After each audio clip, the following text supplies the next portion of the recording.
The 5-year-old Izuku Midoriya sat in a chair at the doctor's office, eagerly waiting beside his mother for the results of Izuku's quirk test. Izuku was playing with his all-might action figure while his mother looked rather happy that her son had the admirable dream of becoming a hero. Izuku turned to his mother with a mix of hesitating and questioning look on his face. "Mom, do you think I will get an amazing quirk like Kacha and All Might?" he said, clutching the toy close to his chest. "I'm sure you will." Inko said happily that Izuku was going to achieve his big dream. The door opened and the doctor, sporting a thick orange mustache, round glasses with dark green lenses, and a bald head, entered the room with his face looking somewhat troubled. Inko took a note of this and thought of the worst. She didn't want Izuku's dream of becoming a hero to be crushed at such a young age. The doctor sat down on his chair unprofessionally and scratched his chin in deep thought. "Well, young Izuku surely has a quirk, but to say it's confusing to find out what type and what it does would be an understatement." Both Midoriyas visibly relaxed. While one was excited, the other was worried. While Inko was relieved that Izuku had a quirk and his dream wouldn't be shattered, she was still worried about what the doctor meant with his statement. "What do you mean, Dr. Tsubasa? Is his quirk a mutation?" While rare, mutation arising in quirks wasn't anything to brag about, Inko thought as the doctor now had her full attention. "Well, how should I say this? When we checked Izuku's quirk factor, we found that his quirk is surely a mutation. We also found that his quirk factor showed an amalgamation of 2 strands. To put it simply, there is a slight possibility that he might end up being a dual quirk user, but that's when the tricky part comes in. Well, biologically, he is your son, but both of his quirks are neither like yours nor your husband's, so with the current technology there isn't a way we can tell what they will be," Dr. Tsubasa said, shocking Inko. Izuku, on the other hand, had a giant smile on his face that can give All Might a run for his money. "I can be like All Might," Izuku cheered as he ran around the doctor's office. Inko was laughing at her son's antics while the doctor looked happy too. "Thank you very much, doctor. Come on, Izuku, let's go home. We can make katsudon." They were both happy and satisfied when they went home, with Izuku's constant muttering about the possibilities of his quirk or quirks. Needless to say, it was one of the best memories of Izuku's life yet. Izuku arrived at the playground the next day to see Bakugo and the others playing. He ran over to them, excited to tell Bakugo about his quirk. "Kachan." Bakugo looked in the direction of the voice and grinned. "I went to the quirk doctor's office yesterday. Guess what? I have a quirk." Bakugo looked at him and smirked. "Whatever, Deku, it doesn't matter what quirk you end up with, you'll never be able to beat me. You probably have a useless quirk like yourself, eh, Deku?" Bakugo said, laughing at the grenade as his goons soon followed. "Why do you have to be so mean, Kachan?" "I'm just telling you the truth." "So Deku, what quirk did your sorry ass end up with?" Bakugo said, taunting Izuku. "The doctor said it was a mutation, so it was hard to tell unless it showed any signs," Izuku said, looking down. "You can't do anything right. Not even getting your own quirk to show up? Pathetic," he nonchalantly said, while his goons laughed at the sight of Izuku's torn self of being bullied. Izuku started running away when he suddenly tripped and fell, gaining a slight cut on his right hand. While he was picking himself up, he could hear the constant laughter in the background when suddenly he started to glow green. "Hey, Deku is glowing," the winged one said, pointing towards Izuku. As soon as Izuku focused on the fact that he was glowing, the light he was emitting disappeared. "You see? That was your useless quirk," Deku, Bakugo mocked. Izuku, finding the need to defend his awakened quirk, he rebuked. "No. It's not useless. You wait until my quirk shows its full potential," he said as he ran away, saddened that his friends were so mean towards him. When he was at a safe distance from Bakugo and his goons, he checked upon his injuries, not wanting to come home injured, so that his mother wouldn't worry for him. What he saw baffled him. There was no cut. He briefly remembered the part where he glowed. "Wow. I have a healing quirk?" As the realization hit him, he sprinted back to his home as fast as possible. "Mom, my quirk showed up. Mom, my quirk showed up," he loudly chanted as he entered his apartment. When Inko's ears caught what Izuku was saying, she rushed out from the kitchen and hugged him tightly. "Oh dear, really? Well, don't keep me waiting. What is it?" she asked eagerly, waiting for him to reply. "I have a healing quirk. When I was at the park, I tripped and fell, then I cut my hand and it healed," Izuku said all in one breath. 1, 2, 3. "You what? Are you hurt? You aren't bleeding, are you? Which hand? How did you fall? How do you feel? Did someone trip you? Was it Katsuki? Wait, let me call an ambulance," Inko continuously muttered, showing the true nature of the Midoriyas. "Oh, so that's where I get it. So cool," Izuku thought, happy that he inherited something from her. "No, Mom, I'm fine, look. No bleeding, not even a scar. That is what I was telling you when I fell, I glowed green, Mom. And then my hand healed." Isn't that awesome, Mom? I can save so many people with my quirk, just like All Might. Izuku excitedly explained to his mother, who was still worried. Calming herself, Inko caught up to her son's explanation. She smiled and hugged him again. I am so happy for you, Izuku. I know you will do great things and make me a proud mother. After hearing this, Izuku was almost on the verge of crying. Thank you, Mom. I will. After this event, they had their dinner as Inko assured her son that they will go to Dr. Tsubasa tomorrow to find out the extent and details of Izuku's newfound quirk. As dinner ended, Inko tucked Izuku in his bed. She slowly whispered, I love you, Izuku. Good night, my sweet boy, she whispered as she kissed his forehead. Leaving his room, she needed much sleep for such a stressful day, to her standards that is. Who knew those were her last words she ever said to Izuku, one that he will remember. Shouta Aizawa, or better known as Eraserhead, was patrolling the streets in the dark night, the perfect time to operate for an underground hero like him. As he ran, jumping from buildings to buildings, he was suddenly startled with a ballistic sound of what sounded like a lightning strike. The weather was fine just now, better check out, just in case. As this thought crossed his mind, two more of the same ear-piercing sounds were heard. Okay, those definitely were not normal. He quickly bolted towards the screams that replaced the lightning sounds. Aizawa sprinted towards the now louder screams. Reaching the street, he saw the absolutely demolished house and people gathered around, some shouting for help, others calling, while some took pictures. He ran through the crowd and shouted, "Stay back, or you might get hurt." Many people scrambled to get distance while many calmed after seeing a hero arrive at the scene. Quickly running inside the half apartment, which was fully burned. After quickly looking around for any danger, he saw a body on the floor. It looked as if it had been electrocuted or burned. Must be some kind of villain. Looks like no one survived. Better call the police, Aizawa thought as he began to walk out, but then heard a muffled voice.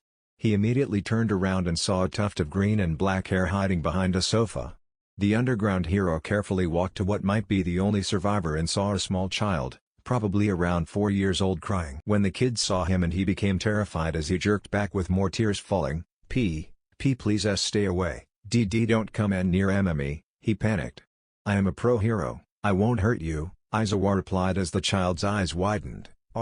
Really? Aizawa nodded and said with a smile that none of his colleagues would ever see, come on kid, I am here to save you. My name is Shouta Aizawa, underground pro hero, Eraserhead. Am I, Izuku Midoriya? Izuku stuttered as he hesitantly walked over to Aizawa.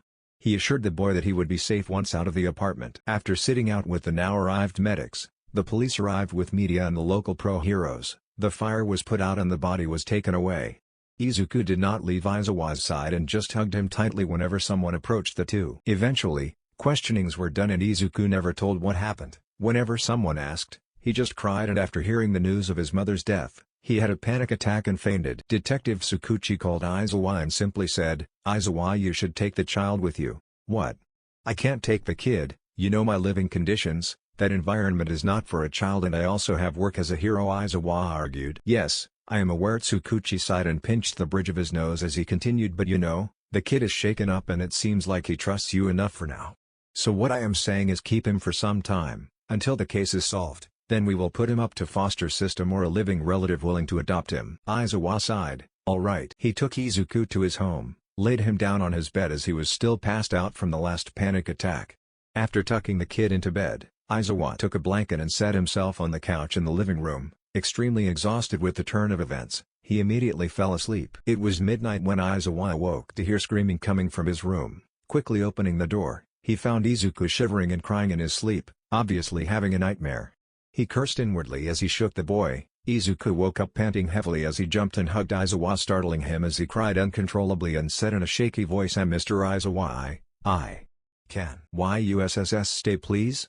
Aizawa sighed and nodded. The boy calmed down and slept, his head on Aizawa's lap as he unconsciously patted the boy's head, probably from being with cats too much. It's been 3 weeks, and the same aforementioned events transpired every following night.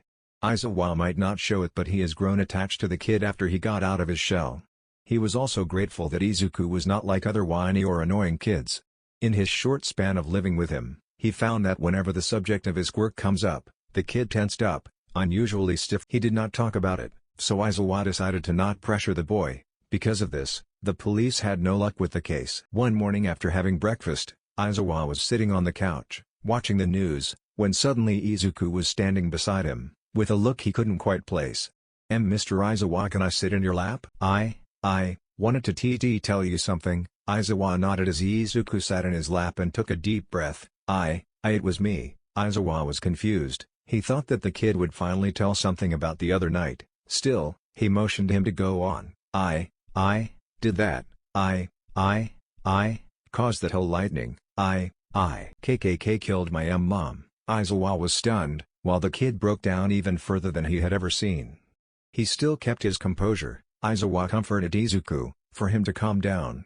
After a little while, Aizawa noticed the kid was ready to answer some questions. He finally asked, "What is your quirk, kid?" Izuku was certainly afraid that if he told the truth he would be taken away, but seeing the comforting look on Aizawa's face, he mustered up the courage. Izuku ripped the bandage off. "I think I could control the sky." After the explanation by Izuku, of the events that transpired 3 weeks prior to the present day, Aizawa wasn't even sure what he should be feeling. "So let me know if I got this right. The quirk doctor you and your mom visited, told you that you have a possibility of having 2 quirks, both mutations and none like your parents' quirks. And then the next day in the park, you fell and found your injuries completely healed after the glow, so you came to the revelation that you have a type of healing or regeneration quirk." Izuku nodded and waited for Aizawa to go on. "Then the same night you awoke to feeling of a strange aura around you, that you haven't felt before, and saw purple lights and sparks dancing around your whole body." "Why yeah." Shocked from the sudden surge of power, you accidentally flicked your finger and 3 concentrated lightning bolts struck your home,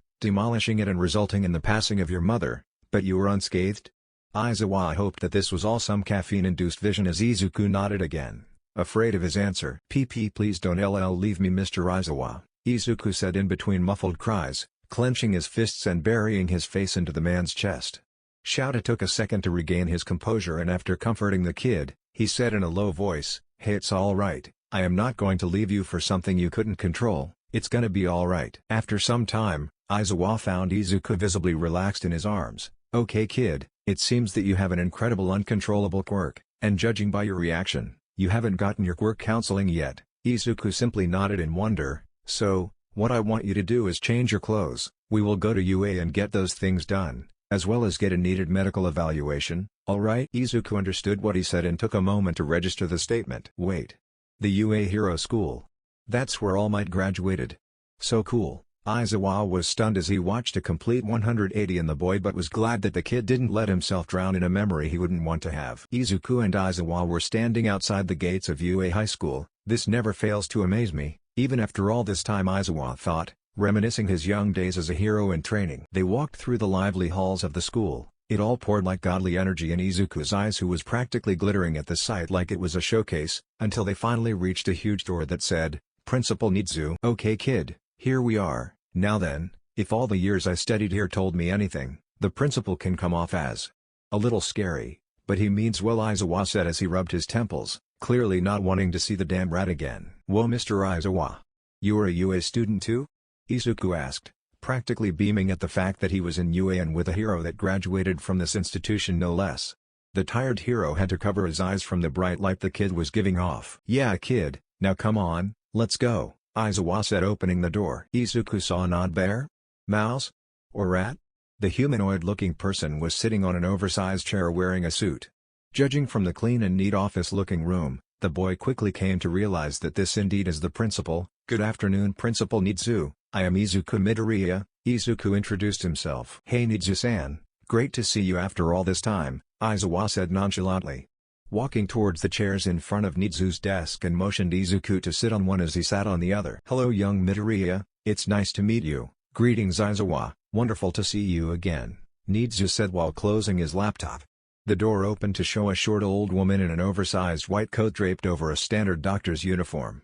But what frightened Izuku was the huge syringe she carried around as a cane. "Ah, there you are, young Midoriya. Go with a recovery girl to perform your tests. Aizawa and I will have a little chat," Nizu said, waving a paw at a recovery girl. Izuku looked up to Aizawa, hesitating and looking for confirmation. Aizawa nodded and Izuku left with Chio for his quirk and medical evaluation. "So that's the child you mentioned who was responsible for the devastating incident that was caused a few weeks ago?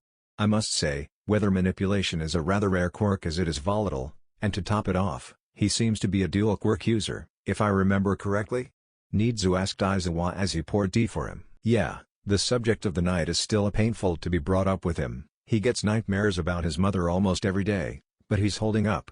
As for the quirk, yes, it is quite rare, and according to him, he has a healing or regeneration quirk. Said he healed from a wound when he glowed green. Aizawa said, accepting the tea. An hour flew by as Aizawa and Nizu caught up with each other, when the door opened rather harshly and a worried recovery girl stepped in. She placed Izuku's test results on Nizu's desk. Well, this sure seems interesting.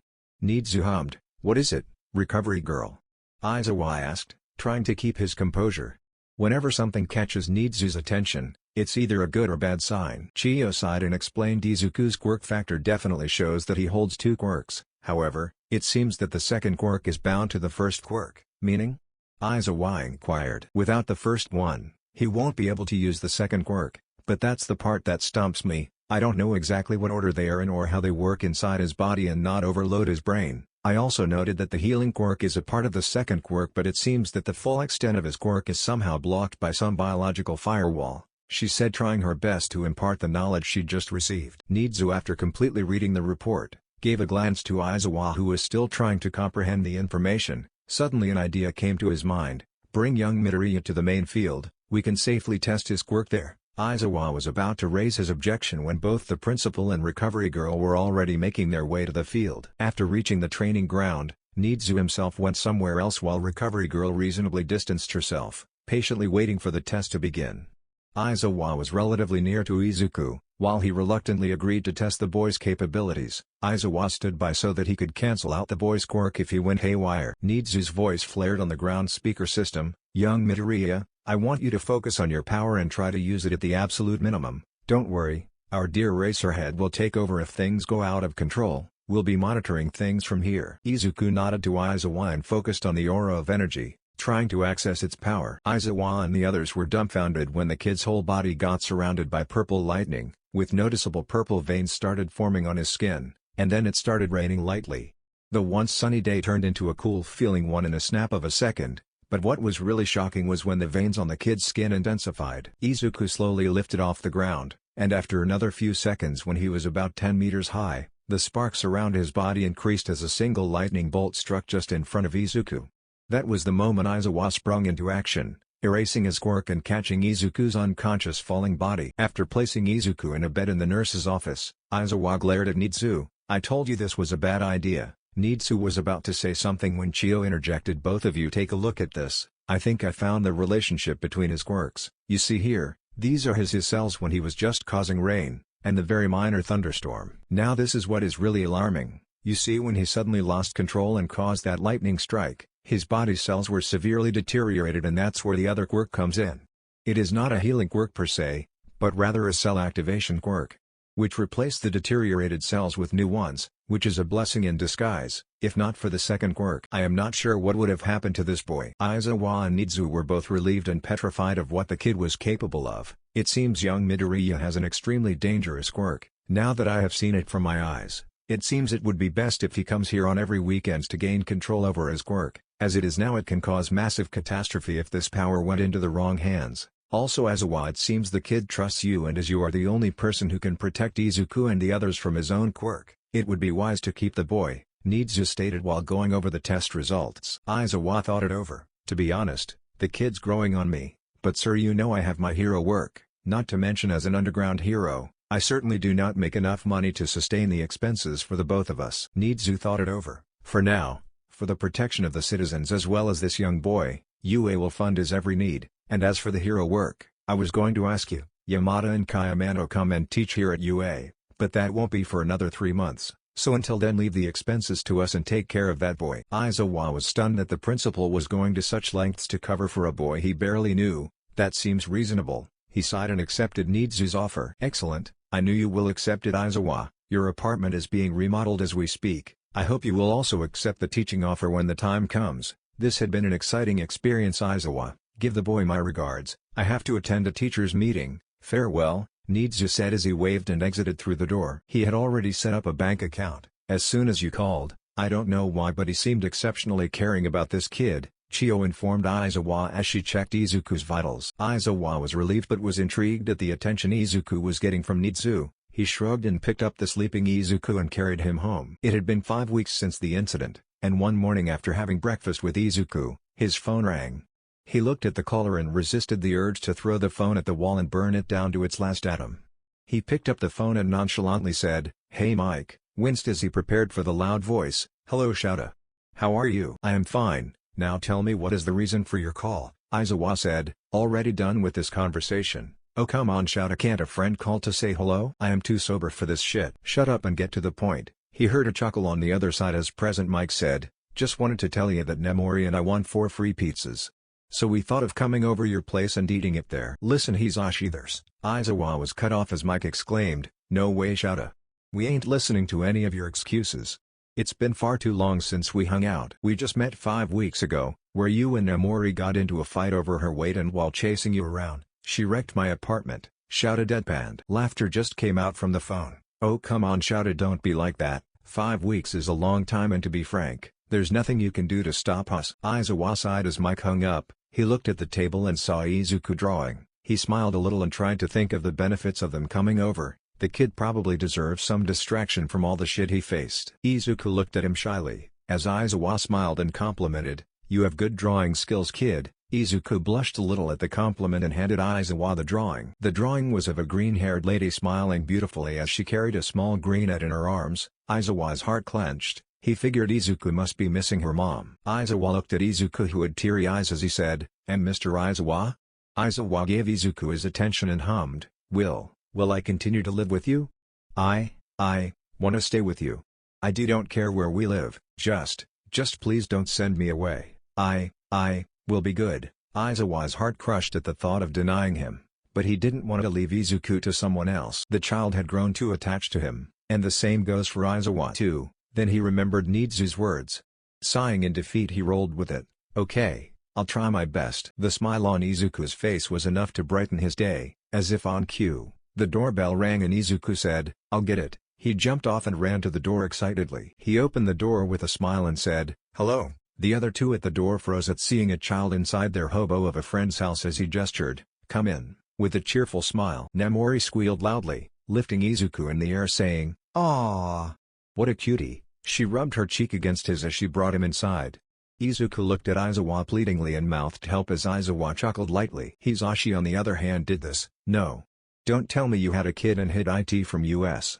Shouta, how could you?" Mike shouted, immediately annoying Aizawa. "Hisashi, shut up, and Nemori, you're scaring him." She put him down pouting as Izuku ran straight and hid behind his leg. Hisashi, finally getting over his shock, asked, "Shouta, explain." Nemori agreed. Aizawa sighed as he gave them an explanation of the events that occurred 5 weeks prior to this meeting. They both nodded and then he looked at Izuku and said, "Go on kid, introduce yourself." Izuku came forward and said with a radiant smile, "Hello, my name is Izuku Midoriya and I am 5 years old." The guests chuckled as Nemori cooed over him. Then Hisashi said, "Hey you little listener, my name is Hisashi Yamada and I am the pro hero Present Mike." Izuku had stars in his eyes. "Whoa. So cool." And Midnight introduced herself. "Hello cutie pie, my name is Nemori Kayama and my hero name is Midnight." Now Izuku was jumping with excitement. "You're a hero too. Awesome." Now, Izuku, why don't you go and draw something while we talk for a while, okay?" Aizawa intervened with a small smile. Izuku nodded and said, "Okay." As he skipped away, Aizawa heard a snort and saw Midnight and Mike struggling to hold their laughter. Finally letting the dam open, Hisashi said between laughs, "Who knew Shouta would get attached to a child?" Midnight also laughed but suddenly grew a serious look and inquired, "But seriously, what do you plan on doing with him Shouta?" Aizawa's face turned grim. "I don't know, I have grown too attached to the kid, I don't want to let him go, but how am I supposed to raise him? Although Nizu had said he will take care of the expenses, I am no parent material and you very well know we heroes are in constant danger." Aizawa sighed and Present Mike chimed in, "Why don't you ask him Shouta?" "Believe me I did and he wants to stay with me wherever I go," Aizawa told them. "Then take him in. You can do your job and we will take care of him at nights for you. Don't worry, do what your heart says and remember whatever decision you take, don't regret it later," Mike advised. Midnight nodded and said, "True, your life is dull Shouta. Maybe Izuku is what you need and can be good for you to feel like a family. Just think about it while we set the table." Aizawa thought deeply as he replayed every moment he had in the past 5 weeks with Izuku and how happy he was. Then he imagined a life without him and saw nothing but nagging emptiness. Aizawa made a decision. He will adopt Izuku as his own tomorrow. Maybe things will get interesting. 3 days later, Aizawa had taken Izuku to the police station for him to give his official statement about the incident. He had already informed Nemasa about the details, but to shut the case once and for all, Izuku's statement was viable. While Izuku was lost in his own little world, he was playing with Aizawa's old capture gear which was cut to his size. In addition, Izuku had the help of Aizawa and some talks from Midnight and Mike, to overcome his nightmares. The two pros regularly came and spent time with Izuku, spoiling him with countless toys, sweets, and clothes much to Aizawa's displeasure. As they reached the station, Izuku immediately put his hands out for Aizawa to pick him up. Shouta complying said, "Come on kid, why are you scared of this place?" "Because they will talk about that night." Shouta understood as he wrapped Izuku's capture gear as comfortably as it could get. "Don't worry, I will be here with you." A little reassured, Izuku smiled a little. As Aizawa and Izuku entered the station, they saw Nemori and Hisashi already present along with Tsukuchi. Izuku introduced himself to Detective and gave his statement about the night. After he was done, Aizawa nudged Nemori and after taking the hint, she exclaimed, "Well come on Izuku. Your favorite Aunt Nemori will take you outside to play while these old geezers talk," as she took Izuku from Aizawa and went outside. That certainly was interesting. The kid has an exceptionally rare quirk and not to mention dangerous as well. This case is finally done for, except. Right now what should we do about the kid? There are no living relatives of his so we should consider foster care, Detective Tsukuchi summed up. Aizawa coughed into his fist. "There will be no need, I will be taking the kid." Nemasa gasped as he knew Aizawa hated kids, while Hisashi just smiled proudly as he was already aware of his decision. "Are you sure Aizawa? Once you adopt him there's no going back," the detective stated. He nodded. "As much as I hate to admit it, the kid has grown on me and I can't find it in me to give him up." "Damn brat's smile is contagious." Tsukuchi smirked as he waved the adoption papers, almost teasingly. "I prepared them just in case, and take this too, it is the only thing which was not destroyed in his house, this may be his mother's last remnants." Aizawa looked at the pink to red blood-colored gemstone in his hands. "It's a ruby, we found it in his mother's room. It's the boy's and his mother's birthstone, not many people keep them nowadays, give it to him. I know you will do right with this kid Shouta," Hisashi informed in a calm and assuring manner, which showed how serious he was. Aizawa nodded as he carefully placed the gem in a small box. "Well, now that everything is over, we should head back. Goodbye Detective Mike." They walked out of the station as they hid everyone else goodbye. 3 months later, Izuku was running around his house playing with his toys, wearing a red t-shirt, shorts and a silver necklace, with a ruby embedded into it. Nemori was laughing alongside Hisashi while Aizawa just laid in his sleeping bag, watching the kid having fun. "Ha, you got to admit Shouta, kid's got a beamish vibe, nothing ever seems to bore him," Hisashi said as Nemori hummed in agreement. Aizawa, with even more menacing eyes, said, "This also means I can't sleep as much," he deadpanned. "Hey Shouta, what about the offer Nizu gave to teach at UA?" Nemori asked. Aizawa sat up and unzipped his sleeping bag. "I have accepted it, I need a stable job to raise Izuku." The other two nodded, as Mike chimed in awesome. "We also accepted the offer, by the way. What about Izu-chan, Oh, he will be going with us to UA so we don't have to worry. Nizu said he will ask some teachers to teach him till the end of elementary school and then he will join a middle school nearby, not to mention he'll need to have a decent grasp on his quirk before we could let him out of my sight." Literally Aizawa explained as both understood and looked at Izuku, wondering about his future. Time skipped to 6-year-old Izuku and the start of new term at UA. Izuku held Aizawa's hand as they both stood outside the UA Academy, smiling brightly. "Now listen Izuku, don't cause trouble okay?" Aizawa instructed. "Yes, sir," Izuku saluted in a playful manner. Aizawa hid a grin under his scarf, hoping no one would see and walked in. Izuku was wearing a white shirt, black shorts with his trademark red shoes and necklace. They walked inside the academy where they were greeted by Nizu. "Hello Izuku, how are you?" "Hello Nizu-san, I am fine, it is nice to meet you again." Izuku shook his fist excitedly. "Hey Nizu," Shouta greeted in his usual tired voice, despite having extra time to sleep. Nizu chuckled and greeted Aizawa as well. "Well you should go teach your class, I won't keep you any longer, and Izuku, today we will begin training to control your quirk and aim to harness it before you start middle school.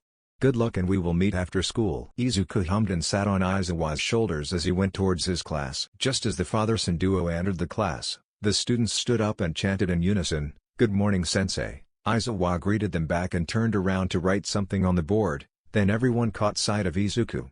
He was struggling to climb up to the teacher's podium, tongue stuck out in concentration. The girls giggled seeing Izuku while the boys smiled. "Tensei." A boy with engines in the ends of his elbows stood up. "Sensei, If you don't mind me asking, who's the kid?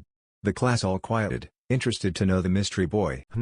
Oh him, come on, introduce yourself, Aizawa said as he helped Izuku on the podium. Hello, my name is Izuku Midoriya and I am 6 years old, he said with a huge smile. The class was in uproar, the girls cooed at the little boy, while some of the boys had an incredulous look on their faces. Silence, Aizawa said, using his quirk to add the effect. Everybody stopped talking as Tensei asked, "Hey kid, are you related to Aizawa-sensei?" "Ah, he's my dad," Izuku said grinning, earning shocked looks from the students. "Kid, are you alright?" "Poor boy. Is there anything you need?" By each second, Aizawa grew more annoyed. Suddenly the door opened and Midnight made her presence known. "Oh shout-a-doo." She stopped midway seeing Izuku's small form standing on the podium waving at her. She bolted towards him and tackled him into a hug. "Oh, little Izu-chan is here too." "Hello. Auntie Namori," he wheezed. "Is Uncle Mike here too?" Midnight nodded. "Yes, but he's teaching right now, while I am free.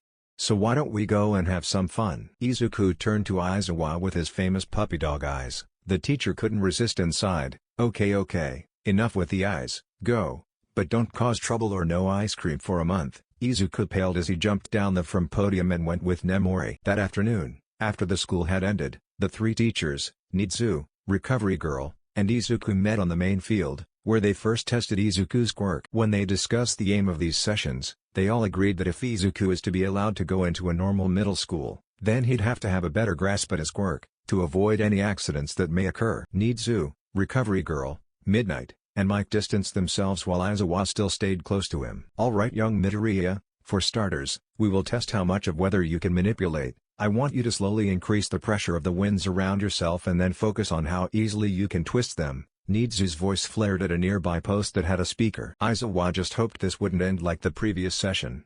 Izuku focused on his quirk. The air around him started to move slowly, then after a couple of moments a small tornado formed itself right in front of him. Just a tiny harmful gust of concentrated wind. However, Izuku lifted off the ground as purple veins started glowing on his skin. Simultaneously, the tornado started to twist violently. Taking his cue, Aizawa sprung into action and erased Izuku's quirk as he caught him. Unlike last time, Izuku was still conscious. Well, that's progress, at least Aizawa thought as he moved towards the viewing room, with the kid in his arms. Nitsu and Recovery Girl were smiling at the screen, while the other two occupants reacted completely differently than the other two. "Wow, Izu-chan. You were so cool. Why didn't you tell us you could do that?" Before Izuku could respond, Recovery Girl spoke up. Yes, Izuku does have an excellent quirk, and we found out something interesting. See this." Just as Izuku lost control, the tornado went violent. The cell deterioration still happened but was remarkably lower than the time when he fired a lightning bolt. That means simpler uses of his quirk could be easy to control and will cause little to no harm to his body thanks to his second quirk quickly stepping in and repairing the damaged cells. Everyone understood the somewhat complicated explanation, while Izuku was just happy to see so many people trying to help him master his quirk. Okay then Izuku, from now on, you will practice your quirk here after school on every alternate day. You can take any breaks if you want, but the faster we can get you to control your gift, the better." He nodded as Aizawa picked him up and went home with Hisashi and Nemori in tow. Izuku had a lot of fun at UA Academy. He met several heroes, who caught him up on his school work. He was personally instructed by his father to perfect his quirk. They started Izuku's physical training when he was 7. At the age of 9, Izuku had already started stretching, several fitness exercises, lightweight lifting, and finally long runs to increase stamina and endurance. It was at this point that Recovery Girl found out that the better physical shape Izuku is in, the better his body can hold the extent of his power without damaging it severely and also providing him fine control over his quirk. So Aizawa turned up the notch on his exercises and changed his diet for more fat and protein based. It was also the point where All Might fought All for One for the first time and seemingly won. At the age of 10, Izuku became obsessed with analyzing quirks and wanting to know all about them. He started keeping entries on his notes whenever he came across any type of quirk. Aizawa encouraged this hobby as it would help him in future against several opponents and improve his quick thinking in any type of situation. When Izuku turned 11, Aizawa started sparring with him to sharpen his style and perfecting it, because as of now, Izuku's biggest drawback was closed quarters hand-to-hand combat. He'd need an open space and a lot of focus to use his quirk in a battle otherwise. The day finally came, the day of Nitsu's final evaluation for Izuku's control over his quirk.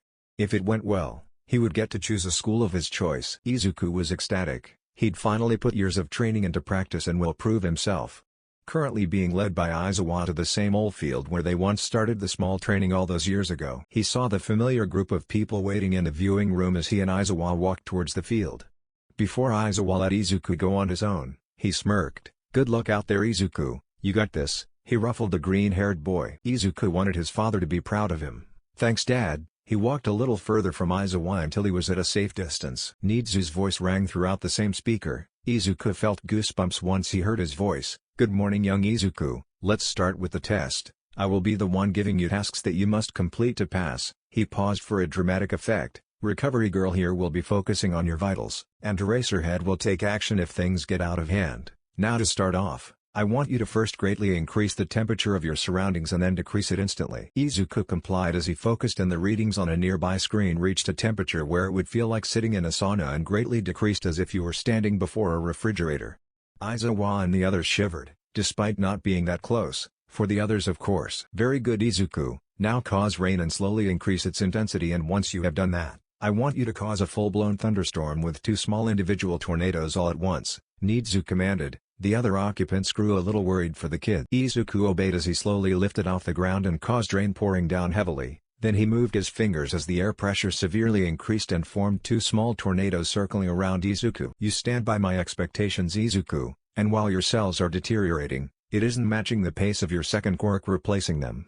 As for the final task, I want you to cause 2 different lightning bolts striking at those 2 dummies we have provided at the field." He saw the dummies, one was near him while the other was pretty far away. He closed his eyes and deeply focused while staying in midair. Izuku felt his hair starting to float up as the purple veins on his skin intensified. Aizawa was about to intervene when suddenly 2 massive lightning bolts struck on the dummies, burned to ashes. Aizawa, being the closest, smelled what seemed like the ozone. Everyone watched in awe as Izuku slowly descended on the ground, purple veins vanishing as he stumbled and got caught by Aizawa's arms. "Hey, I did it, Dad. I finally did it." Aizawa was so proud as he smiled and helped Izuku to the viewing room. Nemori and Hizashi were the first ones to greet the father-son duo as they tackled them into a group hug, all of them happy to see Izuku's hard work pay off. Nizu and Recovery Girl were also proud at the work Izuku has sweat and bled for. "It seems that the lightning strikes are the moves that deteriorate your cells well beyond the pace of your second quirk, so until it's matched I won't advise you to do more than 2 of those at a time. As for the other moves, your body managed to control your power just fine." Chio reported her analysis for the final test. "Yes, it seems young Izuku has made quite a bit of progress. I can't wait for the time we get to teach you here at our fine institution, but for the time being, I want you to know I am very impressed, and it's not an easy feat to make that happen. Your hard work paid off, young man. Now I advise you to get ready for your middle school. After all, it starts in a few months. Good luck," Nizu proudly said as he handed Izuku his student ID card for his middle school. Izuku and the 3 pros took a look at the card that said, Same Private Academy. Izuku Midoriya, Quirk, with 6 years ago, across the ocean. David and Melissa were sitting in front of their family doctor in hope of finding out the younger Shield's quirk. It has been a year since her peers have started showing signs for their development. So to find out if there is a problem, they finally consulted a professional. "I am sorry, Mr. Shield, but Melissa here appears to be quirkless." When quirks first started appearing, there were many theories as to what were the cause of these individualities. There was one thing in common there, that people with quirks have only one joint in their pinky toe, kind of like yourself. These individuals have evolved into a more streamlined form of the human body, and as you can see here, Melissa have 2 joints, so it's safe to say that she may never develop a quirk. The doctor handed the X-ray scans to David. "My records say that Mrs. Shield was also quirkless. Then this occurrence is not surprising and moreover indicates that Melissa indeed inherited this from her maternal side. I hope this clears up any doubts the 2 of you may have." Melissa was frozen. Her worst fears were becoming a reality right before her eyes. Her dream of becoming a heroine was crumbling. Before she could drown herself in self-pity, David spoke up. "Yes, thank you. We'll be taking our leave now." He picked up the almost lifeless body of Melissa and carried her home. David couldn't stand to see his daughter so broken. After all, she was the light of his life that kept him alive after the untimely passing of his wife. Melissa was the only thing keeping David's mind and soul together. Melissa was sitting on the couch staring into nothingness as David, in an attempt to cheer her up, knelt before her with a small smile on face. "Hey pumpkin. Come on, don't be so grim. You know quirks aren't everything, right? I mean, look at me. The only thing my quirk does is allow me to bend my fingers a little more than a normal person." Melissa's eyes were filled with tears as she jumped and tightly hugged her father. "I know, it's okay Dad, and thank you." In the park, a young Melissa reflected on how cool and awesome the heroes are, because they all have a quirk that they use to save other people. Melissa's friends approached to ask her to play heroes with them using their quirks, but one reminded the others that Melissa is quirkless. They apologized for being so inconsiderate. Melissa told them to not worry about it, they are just playing. She tells herself that she doesn't mind being quirkless, and she can play with them as the person who needs to be saved. While playing, she noticed that people frequently looked at her with confusion, downcasted looks, and pity for not having a special power like them. Although Melissa tried to downplay her condition, in reality she was still heavy-hearted for not having a quirk like the rest of the kids. Then one day, David woke up to Melissa poking him in his side after he had fallen asleep while working on support items. She asked him if he ever wanted to be a hero. He told her that he never put thought into it, because with his quirk, it would be a quite difficult task. Melissa felt greatly confused by the answer. Before she could inquire any further, a loud knock was heard as a pound. "I am here!" All Might exclaimed as he entered the home. Making his way to David's workshop, he was greeted by the sight of a small blonde girl standing behind a very tired dad. "Well, hello young Melissa, it is I. All Might. I am a hero from Japan. It's a pleasure to meet you," he greeted Melissa. While intimidated by his presence, she greeted him back with a small hello. "Hey Toshi, it's been a while," David tiredly mumbled from his seat. "Ah yes, since my debut I have been called to many pleads," All Might sincerely said. David noticed the perplexed expression on Melissa's face. "Oh, Melissa, All Might and I go way back to our college days, when he was an exchange student visiting the States from Japan. In our olden days we were an awesome hero support duo, and since then, I had been creating All Might's hero costumes till this day. As a matter of fact, I am here for the new suit your father had created for me." Melissa beamed at the realization that the hero was currently wearing one of her father's designed costumes. After a while, Melissa was walking down the street headed towards the park, while her father and Mr. Might caught up with each other. At that moment, a person called David's house alarmed, telling him to run away as soon as possible because a huge tornado had suddenly formed in the town and was headed straight for them. All Might sprung into action and picked up David and bolted to drop him to safety first and then deal with the tornado. As he was carrying his friend he heard, "Toshi, Melissa. She's outside, please find her please." Complying with David's demands, All Might dropped him at a safe distance and sped off to find Melissa. When he reached back to the town the whole block was demolished. All Might watched in horror as the tornado grew more violent, and he realized if he retaliated now, there could be many casualties. Melissa quickly ran to the hero, hoping that her father would be there among the crowd the hero was forming due to panic. Out of the corner of her eye, she saw what most people would miss. A short old lady was wheezing hard, trying to remove the heavy debris on her legs. What happened next, Melissa doesn't even remember. "Young lady, come back here." She ignored the pro-hero's pleas who was ushering the group of people away from the destruction. It was so exhilarating, it just felt so right for her. Dodging a few sharp rocks and loose wires, she finally made it to the old lady, not knowing that the cause of destruction was just a few meters away. "Child, you got to escape, leave this old bag alone, save yourself," the old lady pathetically coughed. Melissa couldn't help but cry. She wants her to leave but the younger Shield doesn't want to. "No. How can I leave you here when you need help?" With all the strength Melissa could muster, she lifted the huge chunk off the lady's legs, pushing it with her back. Making sure that the elder wasn't hurt, Melissa placed her onto her back. It was when she felt the harsh winds pulling them in, but she wouldn't give in.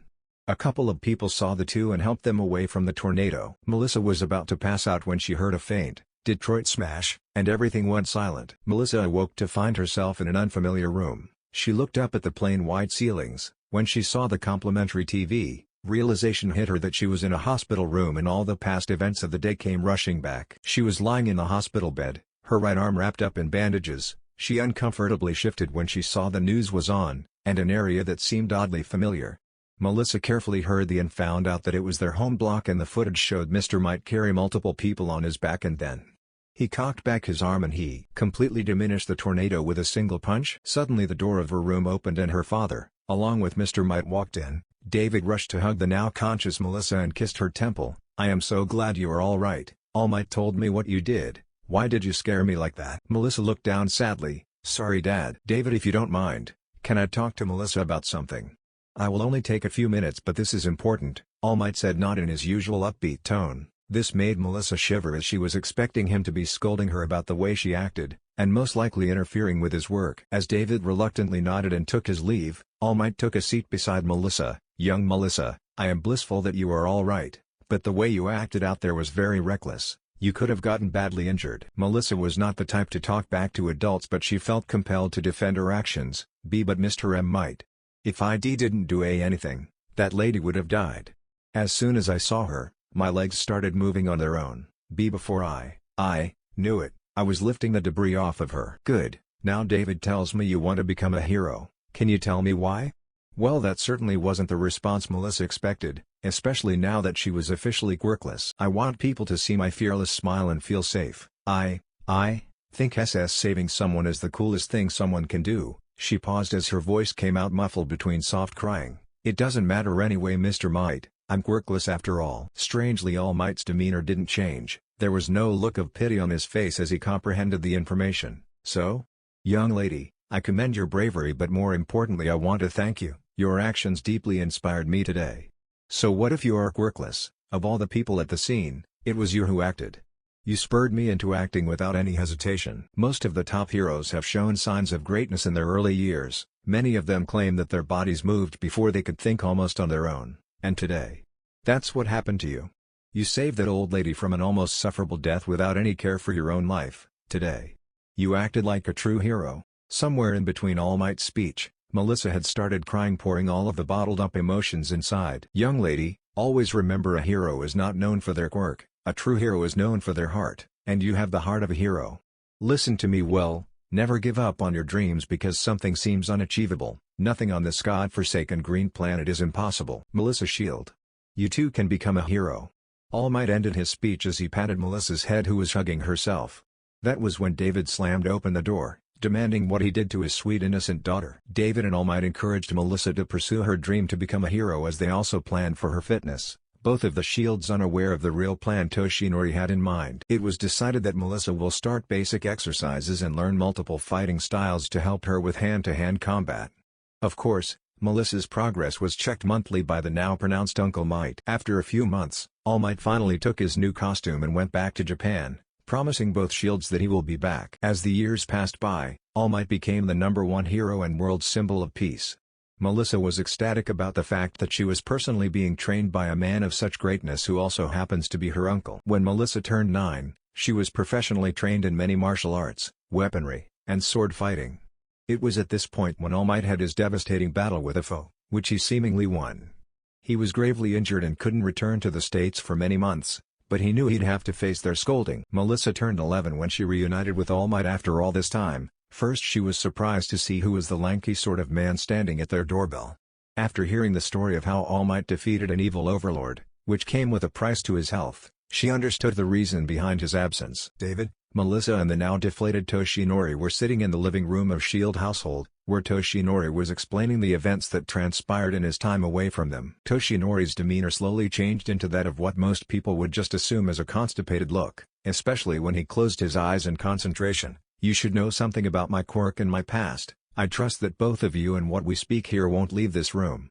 The true name of my power is One for All." And so, Toshinori explained the legendary quirk he was entrusted with. The Shields were dumbfounded once the explanation was over. "Okay, so let me get this straight. Your quirk was bestowed upon you by your sensei, and this transferable quirk goes way back to the dawn of quirks, and since it is a stockpile quirk, as it's passed on, the more powerful it'll become. But you won't last long with this power now that your body was drained of its use. Based on its transferable ability, you're looking for a successor, and since you're training my daughter David trailed on. "In a nutshell, yes, Melissa has a true heart of a hero and I believe she deserves to be my successor and one day even surpass me," Toshinori continued as he roughed up Melissa's hair. "And I'm going to say this, I am not going to force this quirk on you. This is her decision, if she wants my awesome power or not." Melissa didn't even think twice before she nodded her head vigorously. "Yes, Uncle Might. I will do it," determined to make her father and mentor proud. "No reluctance?" "Huh, that's how I figured you'd respond.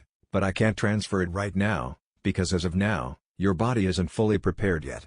My quirk is basically a hurricane of pure power that an unprepared body will detonate if they try to inherit it."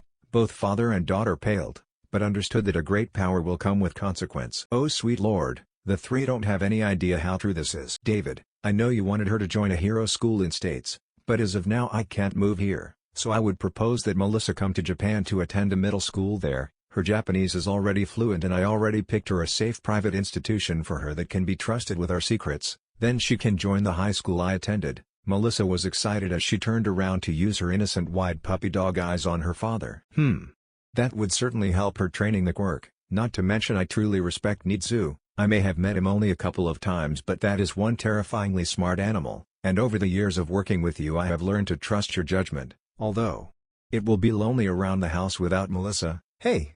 Maybe I can finally move on with the island idea. David said his thoughts out loud. All Might and Melissa cheered at the approval David gave them. That's great news, David. Now young lady, you better pack up for Japan. After all, school will start soon. Spend as much time with your father as you can. Here's your school's admission letter and your ID card. Now I must be off. I do have to set up things back in Japan for your arrival after all. Toshinori beamed as he handed over a couple of envelopes and an ID card to Melissa. It seemed that he was a few steps ahead of them already. David and Melissa gave a quick glance to it that read, Same Private Academy. Melissa Shield, Quirk, Superpower. Oh? It was a cold winter morning. Izuku was leaving with Aizawa for his weekly Quirk practice routine. In a week he was to start with his middle school and was trying to get a better grasp at his lightning. They reached UA and headed straight to his designated training field. Upon the final test by Nizu, he had given Izuku some free rein. He was allowed to roam about the campus as long as he informed a pro where he was. Also, Nizu and Recovery Girl were no longer part of his weekly practices, but as a precaution, Aizawa was to be present there at all times. Izuku and Aizawa reached their spots and began with their mild warm-up session, so they could smoothly continue their training without any hassle. Melissa had landed in Japan a couple of weeks ago, and due to her uncle Might already arranging everything that she might require upon her stay here, she was already fitting in with the foreign place. When Toshinori had told Nizu that he had chosen a successor that happened to be his best friend's daughter, Nizu made the arrangements for her to start her middle school education in Japan, and subsequently when she finally landed here, he couldn't contain his excitement and asked him to bring her to his alma mater. Melissa was ecstatic about meeting Principal Nizu. She had learned a lot about him and his past from her father. She also knew that he was the principal of the school that Melissa will be applying to in a couple of years, so saying she was thrilled and scared to meet the individual would be an understatement. The successor and predecessor went up to UA in his car. At first she was a little surprised by the fact that the number one hero drove a beat-up station wagon, but she guessed that it would let him remain incognito, as no one would suspect such a thing. The ride to UA was a silent but peaceful one. After they reached the gates of UA, Melissa was gawking at the sight. She was at one of the finest institutions the world has to offer. Toshinori was filled with a warm feeling, remembering his time as a hero in training. He pushed those thoughts aside as he walked with Melissa in tow, right to the principal's office. Melissa was staring at the huge door that said, Principal Nizu. As she was about to knock on the door, Toshinori voiced, Now, young Melissa, the principal can be a little scary, but he means well. Before she could ask what was that about, the door opened revealing a bear? Mouse? Individual wearing a suit sitting on an oversized chair, gawking at the screen in front of him. Good morning Principal Nizu, I am Melissa Shield. It's nice to finally meet you. I have heard a lot about you from Dad. Melissa greeted and bowed as Toshinori pulled a chair for her to sit on and one for himself. Ah, good morning young Melissa. Toshinori, I hope you are enjoying your stay here in Japan.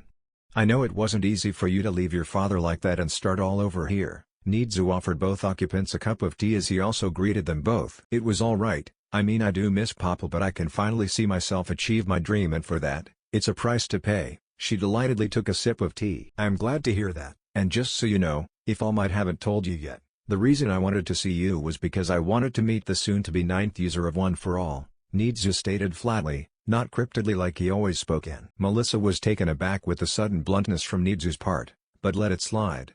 What really caught her attention was the fact that Nizu knew about All Might's secret power.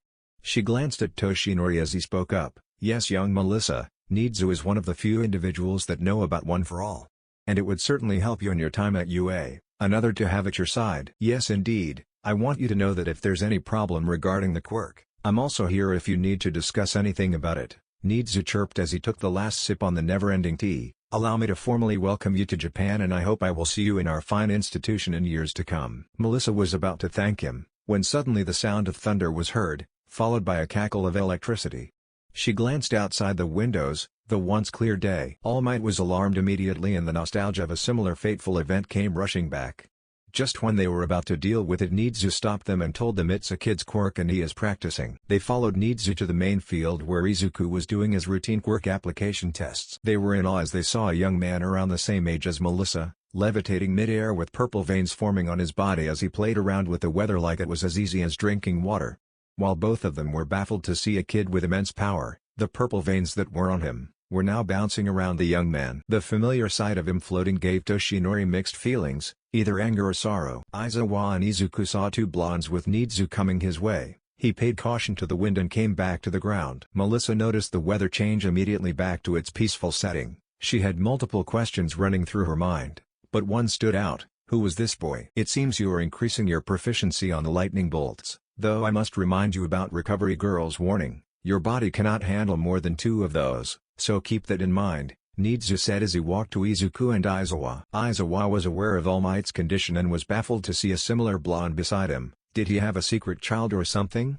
He thought as he greeted Nizu. Where are my manners, young Melissa? Toshinori, this is young Izuku Midoriya. Izuku, this is Melissa Shield and Toshinori Yagi, All Might's assistant as his agency. Izuku's tired eyes were now filled with stars. Wow.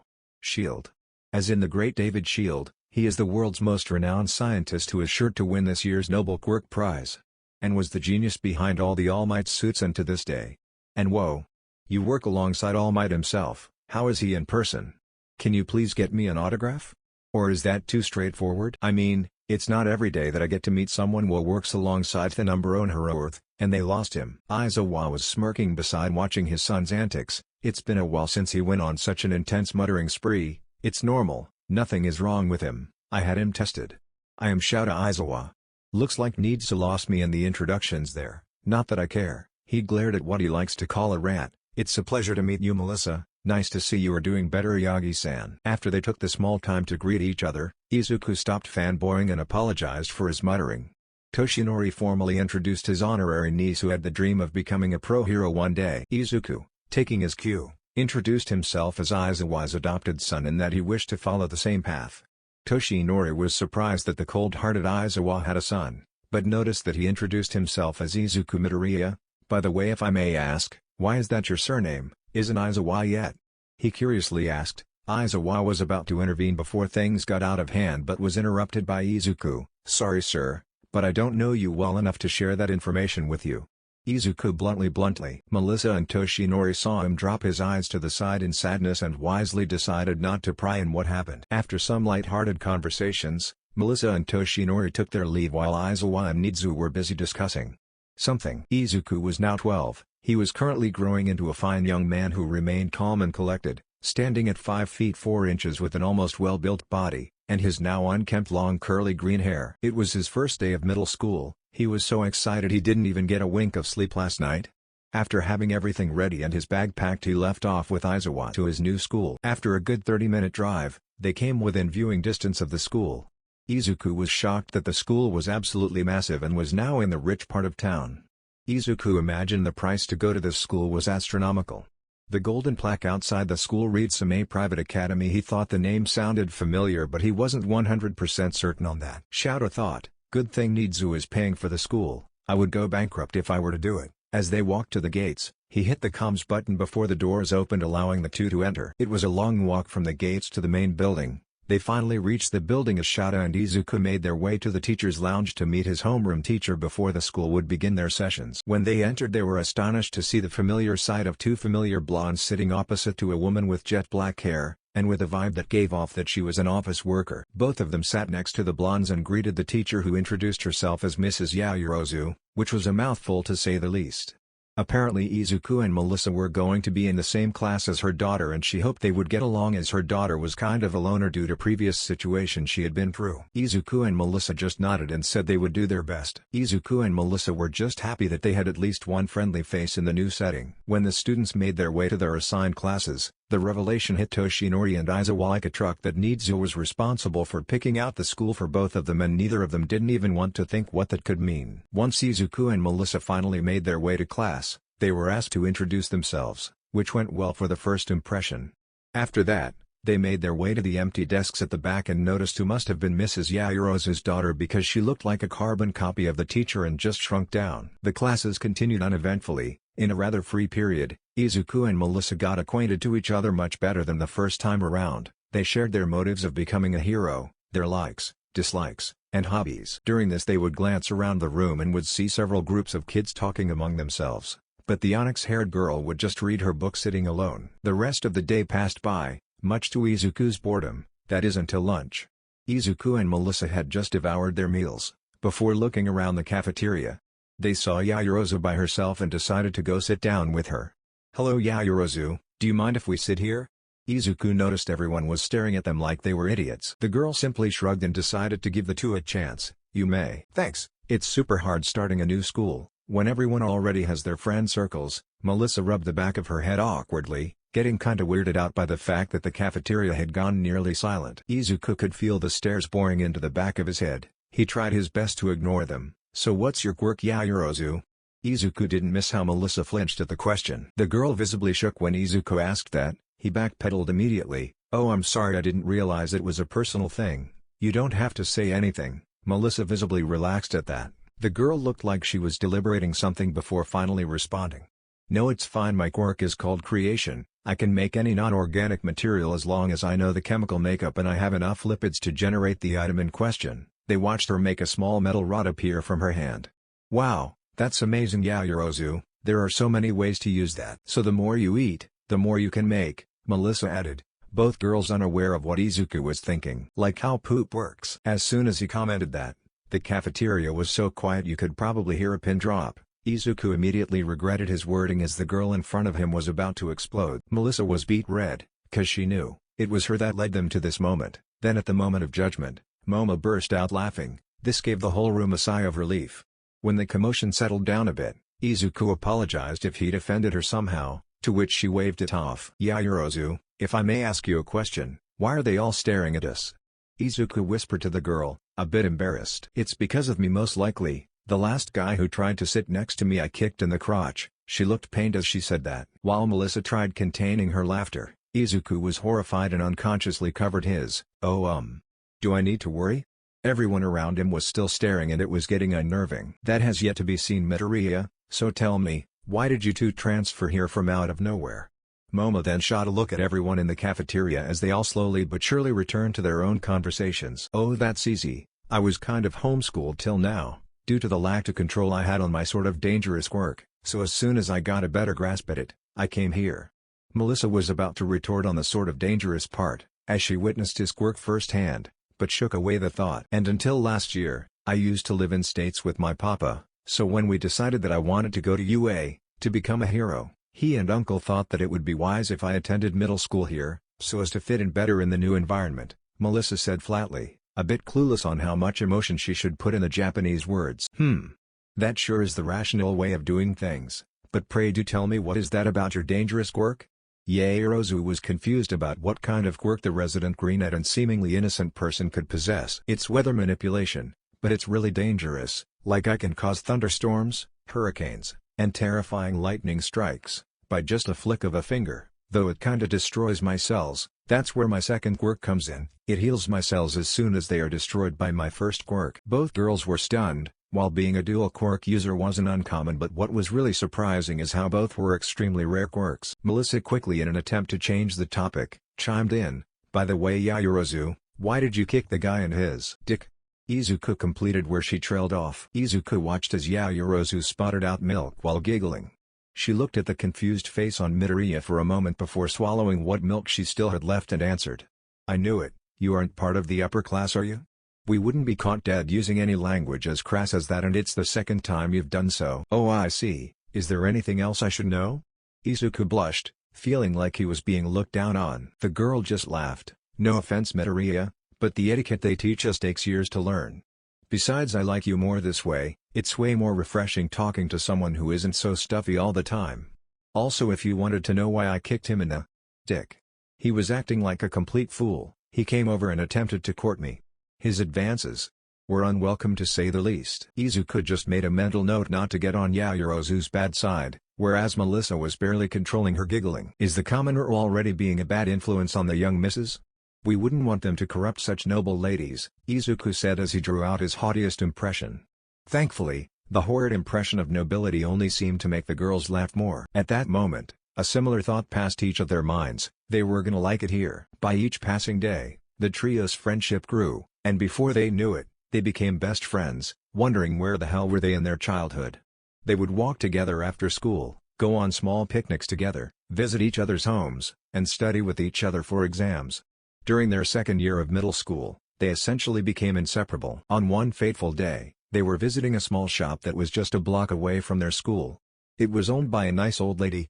Over the time they had developed a habit to visit her store at least once every week to pick out some candies. When they were stuffing their baskets with them, they heard a loud voice coming from the counter. "Hey, put the money in the bag before I put this bullet through your head. Quick," a loud voice said, followed by what seemed to be the person ready to pull the trigger. All the three froze in space. The nice lady was being robbed. They had to help her. Izuku wanted to spur into action, but he knew his quirk was almost useless in a small place like this. This would have been a perfect opportunity for Melissa to show her strength-based quirk that she told them she possessed, but seeing the look of hesitation on her face, he quickly turned to Momo, who was processing the situation around them. An idea came to Izuku's mind. "Hey Yaoyorozu, make a tranquilizing dart. Me and Melissa will make an opening for you to shoot," Izuku whispered. She complied, and as her two comrades ran off screaming, startling the wannabe villain, Momo, a tube in front of her mouth, blew as hard as she could as the robber felt a tiny sharp item poke his neck and collapsed afterwards. The three of them called the police and explained the incident, while the lady thanked them for their actions and offered them free candies, to which they declined and paid. This incident was bittersweet for the three of them, as for all intents and purposes they didn't want such a situation to happen in the first place, but like they say, people fighting together will strengthen their bond. A week had passed since that incident, and the growing bond between the three seemed to have strengthened a lot more, that is until one day Izuku woke up from a very strange dream. It was like he was in a black void and some muffled voices could be heard in the background, but whatever they were saying wasn't comprehensible. Then a bright light flashed before his eyes and he woke up panting and sweating profusely. When he saw his hand, he was shocked to see a small blackish hole at the center on both of his palms. He ran towards the living room to find Aizawa making breakfast. He saw the confused expression on Izuku's face and then noticed something about his hair. "Izuku, what's with your hair? It's white, did you dye it?" he said, pointing at the side of Izuku's hair where a small patch of green had turned to a sickly white color. "Huh? Are you kidding me? I am getting old?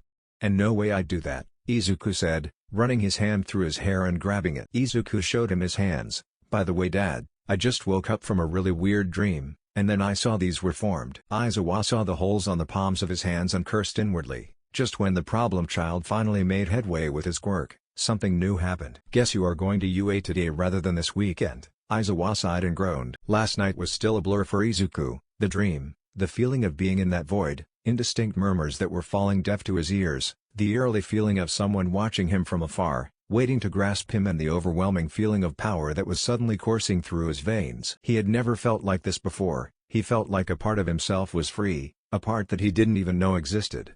He felt confident, like his charisma had just been leveled up, felt complete yet empty, like there was something he needed to find, take it for himself. It was like a part of himself was longing for something he could not figure out. He felt hunger, the type that typical meals cannot fulfill. Then there were these physical changes he had gone through that night. When people said hitting puberty would be a different experience, they failed to mention it could be this surreal. His hair color was partially changing, some bangs of white hair on the sides were clearly standing out, and the holes in his hands were uncanny. While they were not hindering any of his daily tasks, the curiosity in his mind was continuously growing by the second. How had this happened to me? What is the purpose of these changes, and what is stopping me from getting that same feeling from before? These thoughts were plaguing his mind ever since he woke up. He couldn't shake the eldritch feeling. Last time his quirk acted up, he lost the single most important person in his life, and now that he had reinstated the title, it was happening again. Izuku might not show it, but he had started viewing Aizawa as his own father figure, not adopted, not a stepfather, but someone he held dearly in his heart, and if something were to happen to this man, he would go feral and instill the world to its doom. But it would be devastating if he were the cause of it. He pushed these thoughts aside and focused on the outside world. Aizawa had talked it out with Nizu on the phone that since the developments are not causing any distress at the moment, so they decided it can be looked into after school. Aizawa informed Izuku that he would pick him up and they would visit UA. Currently, he was trying his best to push these phantasmagoric visions of the void as he looked at his palms. The ride to the school was a quiet one, perhaps because both of them enjoyed the peaceful silence. As he bid his father goodbye, He was struck with the thought of how he would explain these changes to his comrades, especially his two best friends. He was jolted out of his thoughts when he found that he was already at his classroom's door and relentlessly entered. He was immediately noticed by Melissa and Momo, who were inanimately chatting. Seeing the familiar set of eyes linger about his features was a little unnerving, but finally they settled at the most recognizable alteration: his hair. He stepped towards his seat. "Hey Melissa, hello Momo, how are you two on this fine morning?" He gave them a warm smile as he sat next to Melissa.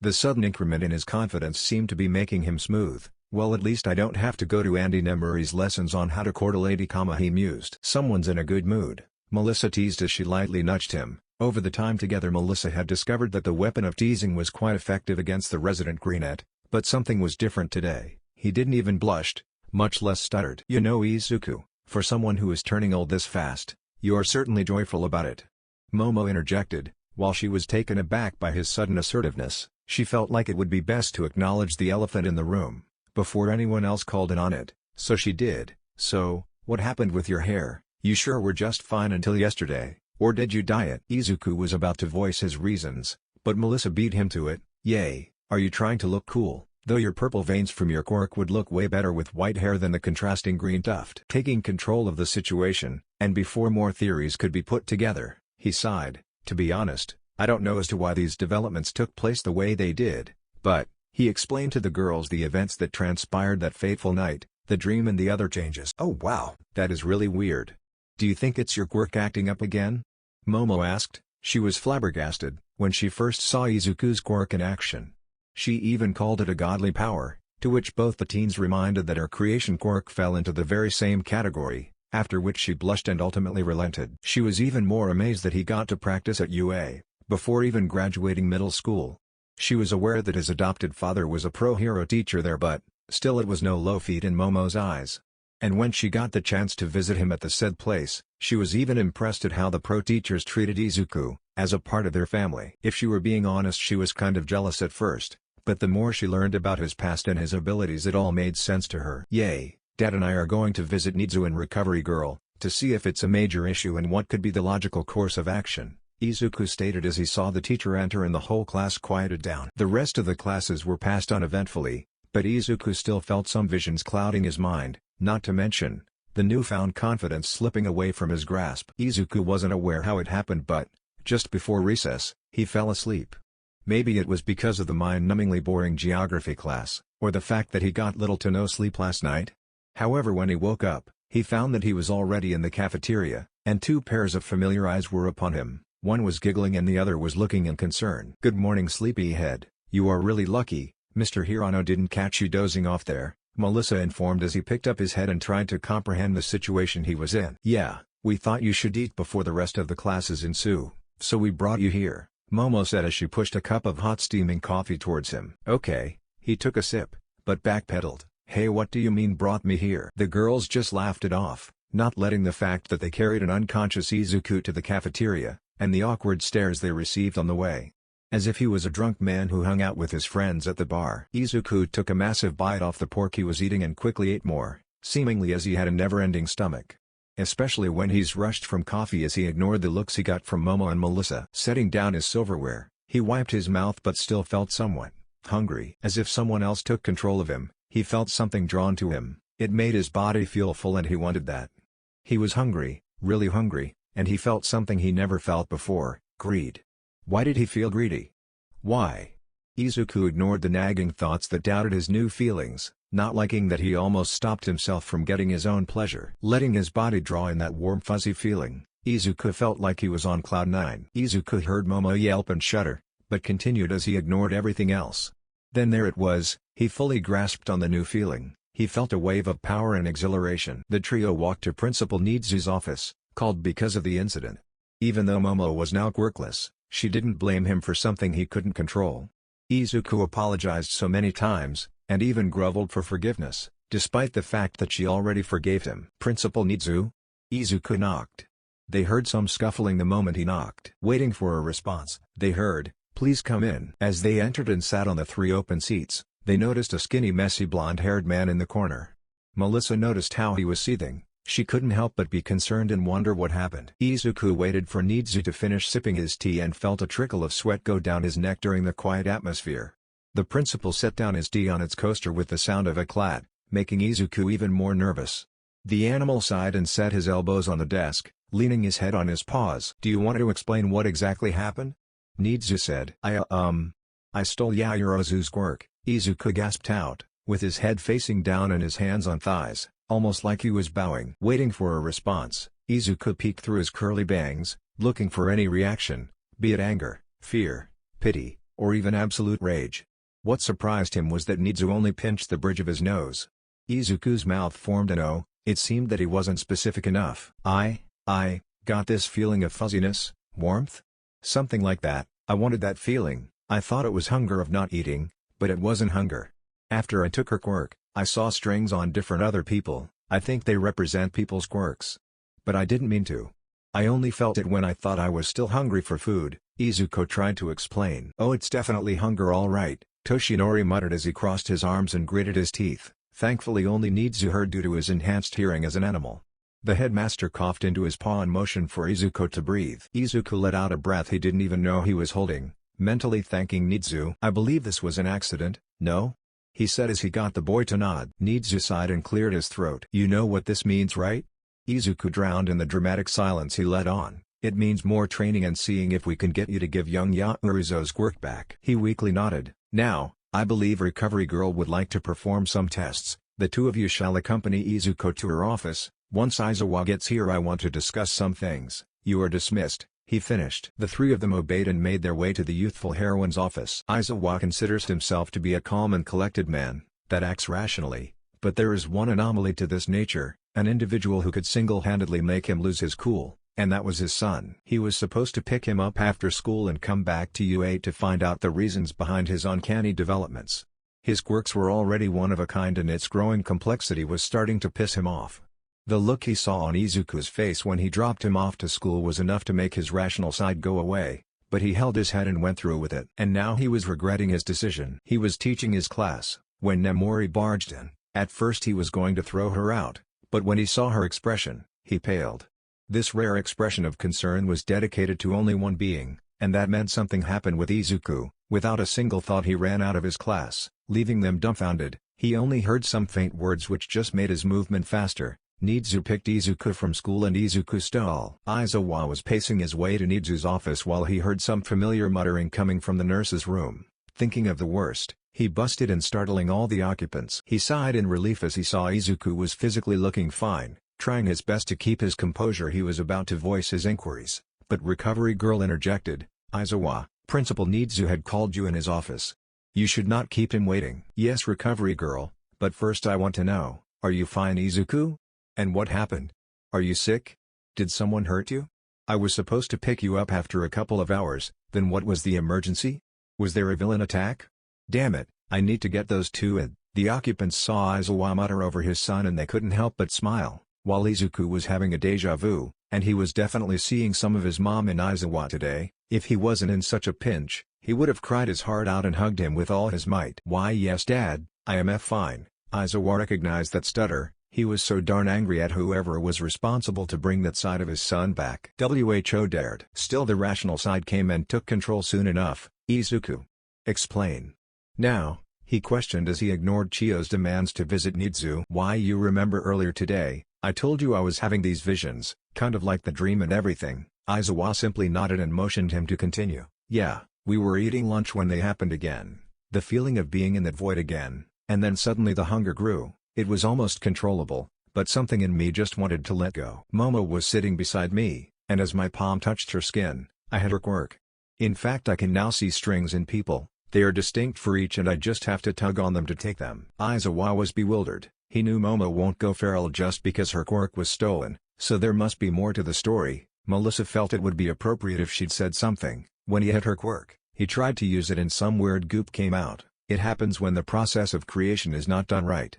Things were under control until then and Izuku was about to try to give it back when a guy from a different section shouted that he and Izuku have the same quirk. Aizawa was now in utter shock. He knew about the power of All for One, the quirk that allows a person to steal other quirks.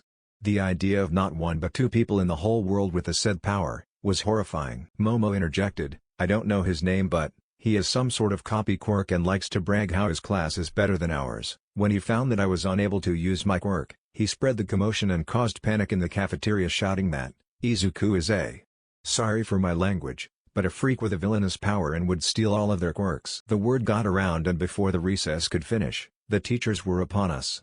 That's when Mother called Principal Nizu and now we're here. Aizawa sighed, as he comprehended the information. He realized that Melissa was here so Toshinori would have picked them up. He paled yet again. Yagi's stigma to that man and the quirk was not good for Izuku right now, so he asked the million-dollar question, Izuku, can you return the quirk you took? Yes Dad, we were just waiting for my test results and I connected my palm to Momo. I can feel the emptiness inside and the ability to push as well as pull quirks, so I pushed and Momo had her quirk back. Izuku smiled. Aizawa was so glad that he didn't lose his smile, even in the situation he was in. Aizawa ruffled Izuku's hair and complied with Recovery Girl's constant requests to visit Nizu. He was outside Nizu's room when some light argument seemed to be taking place inside. The door flew wide open, revealing an annoyed Aizawa. Mind telling me what the hell you both are arguing for? Aizawa said, making them glad that they have someone else to sway into their judgment. As always, Nizu took charge. Well, you see, we aren't sure what to do with young Izuku, with the whole new adjustment he has now. Toshinori fumbled with his hands as he pulled out a handkerchief to wipe off the blood he had from arguing. The raven-haired man sighed. Are you talking about Izuku stealing a quirk? You know about that? How? Toshinori said as he spat out blood. Aizawa only sighed. They were being loud in the infirmary, I swear, one would think that they are anime characters. He shook his head. Aizawa stepped aside, revealing the three tired kids. Let's get this over with. The things were getting chaotic so Aizawa felt like a summary was in order, hence he began. Alright, let me get this straight, you felt horn, pleasured and hungry. Same thing, you felt a tug and you pulled, that happened to be Yaoyorozu's quirk, which you returned from your possession, Aizawa summarized. Please don't be mad sir, Momo said, standing up for her male friend, I know that it sounds bad boo, she stuttered as soon as the man motioned her to stop. I'm not mad, it's just, how are we going to explain this to your parents? Besides, more training for Izuku.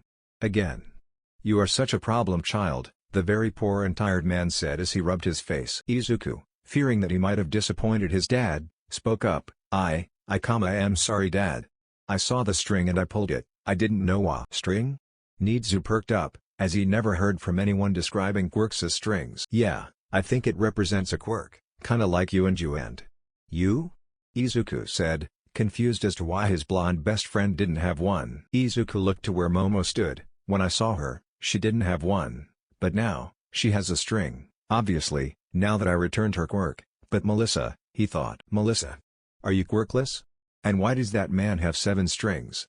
Narrowing his eyes to the somewhat abnormal people in the room. Toshinori and Melissa paled. They knew that their secret is out in the open now and they'd have to do something about it. Aizawa noticed the turn of emotions on Toshinori's face from slight anger to intense horror. Before he could take any rash decisions he called out to him. Yagi, let's talk. Toshinori nodded and left the room with Aizawa and Do. 30 minutes after the two adults left the room, they re-entered with content looks.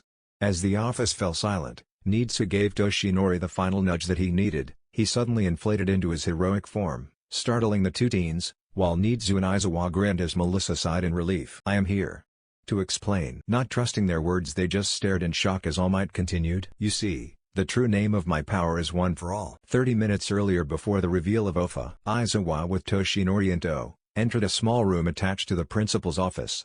He knew the look on Toshinori's face when his quirk was mentioned. It was fairly recent, but since he was in on the secret of All Might's quirk and his son will soon also be, Aizawa needed to work with some prerequisites before he could let All Might confront Izuku. Alright. Now, let's speak, Aizawa said as they sat opposite to one another. All Might was still uncomfortable about this whole ordeal, but he knew he can't let a 13-year-old run around telling people that the symbol of peace has 7 quirks. That was still confusing to All Might, but he mused that they would be the remnant of the past holder's quirks. Aizawa, you know how dangerous a fully capable all-for-one can be. I don't think I need to show you the hole in my stomach again to prove that. Shouta shot him his quirk-induced glare that shook Toshinori to his very core. Toshinori Yagi, compare my son to that man. Hell, even call him by that name again, and people will be mourning for their beloved symbol of peace in no time. All Might, while scared to death, still got the sentiment Aizawa was sharing. He was comparing his son to a vile evil. The comparison didn't sit well with him either, But the pit in his stomach said otherwise. Which is kinda ironic, there's barely any stomach left. By yours truly, Editor Kun. Aizawa, I know what you must be feeling, and to be honest, young Izuku is a very honest boy and I truly would never like to see him descend the path of villainy, but I think this matter should be discussed. You just heard his hunger for quirks. What would happen when one day he might not be able to control his urge, and I am quoting you his own words, and he decides to let go? Aizawa's non-rational side was begging to come on the surface and beat the ever-loving shit out of All Might for even thinking that his little Izuku will even consider going down the path of villain, but decided otherwise to save that for later and take this matter like professionals they are. I have known Izuku for the longest time, and I can assure you he will never tend to villainy, just to satisfy personal urges. He idolizes you, you big oaf. Do you know how many times he has watched that freaking debut videos of yours? I lost count at about 3,987. So before you do something that we'll all regret, try taking the matter at hand and deal with it rationally. And for the hunger part, I am not sure, but have you heard of our newest recruited teacher here? His name is Vlad King. Aizawa saw Toshinori looked perplexed but listening intently and continued, apparently he has a blood-related quirk, and he also shows a similar urge or hunger for the intake of blood. He said it's overwhelming but easily manageable, and before you say quirks and blood are different, we have Tartarus for a reason. All Might's eyes widened when the realization hit him. Young Izuku can take quirks from prisoners for his hunger and can also potentially strengthen heroes. It was such an ingenious solution. And with the original All for One gone, they had no reason for him to come looking for a successor. It was a win-win situation. Yes, that is quite the solution, Aizawa. But okay, Aizawa had enough now. If his next words are anything against my little Izuku, he's not leaving this room in one piece. To his surprise, All Might just slightly chucked. If I am being honest with myself, for my trauma from that man had not flared up, I would be so happy for young Izuku. I have never told anyone this, but what happened out there did not make me angry in the slightest. I was just conflicted. The boy already reminds me of my master, the purple aura, the floating but the most recognizable quality, his smile. Maybe it's finally time when All for One and One for All exist together in harmony. Aizawa gave a sigh of relief, while Toshinori was on the verge of weeping. Now, I believe we have made them wait long enough. It would be best we come clean and explain the two teens, and before you protest again, Momo has earned the right to know, and you know as well as I do that the girl is smart and will not spill the secret. I think you're right. Come on, let's get this over with. Toshinori buffed up and left the room with Aizawa present. You see, the true name of my power is One for All. All Might stood with his signature smile before two flabbergasted teens. He was about to entrust the two with his deepest secret. The muscle form was already straining his body and he didn't want to power through the explanation, so he buffed down and spat out some blood, scaring the teens. Ah, it's normal, you don't need to worry. Listen closely, both of you, and this goes without saying that this does not leave the room. Aizawa calmed the two down while grabbing their shoulders. Izuku and Momo were shocked by the revelation and silently nodded. Now, the tabloids like to guess that it's super strength or some kind of enhancement quirk. When they ask in interviews, I avoid them by making jokes, because All Might, the symbol of peace, has to come off as a natural-born hero. Toshinori tried to flex with his almost meatless arms. PSHH drama queen, Aizawa thought, but my quirk, it was passed down to me, like the Olympic torch. Izuku's analytical brain was intrigued. Hold on a second. All the other occupants had the same thought. Ah shit, here we go again. And thus the muttering spree commenced. To be sure, All Might's quirk is one of the 7 greatest mysteries of the world, and there's been endless debate over what it might be. There isn't a day goes by without some new theory on the internet. But well, now, he says it was passed down to him. Naturally I have no idea what that means. But more than that, that's not even a theory anyone's proposed before.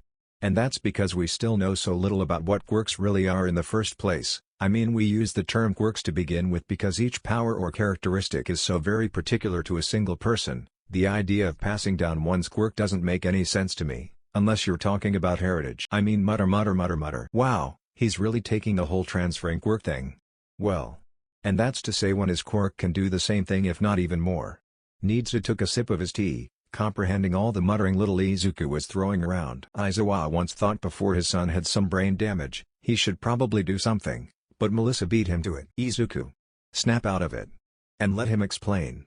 That seemed to work, as the resident greenette was back in reality, looking dumbfounded to all the occupants. Glad to see you're with us again, young Izuku, Toshinori chuckled. Now then, as I was saying, then his face turned serious as he took out his bomb. I have the ability to transfer my quirk to someone else, And that's just one facet of my secret abilities. The true name of my power is One for All. The two teens, still shocked, unconsciously mouthed One for All, looking like some fish begging for food. The first person cultivates the power, and then passes it to another.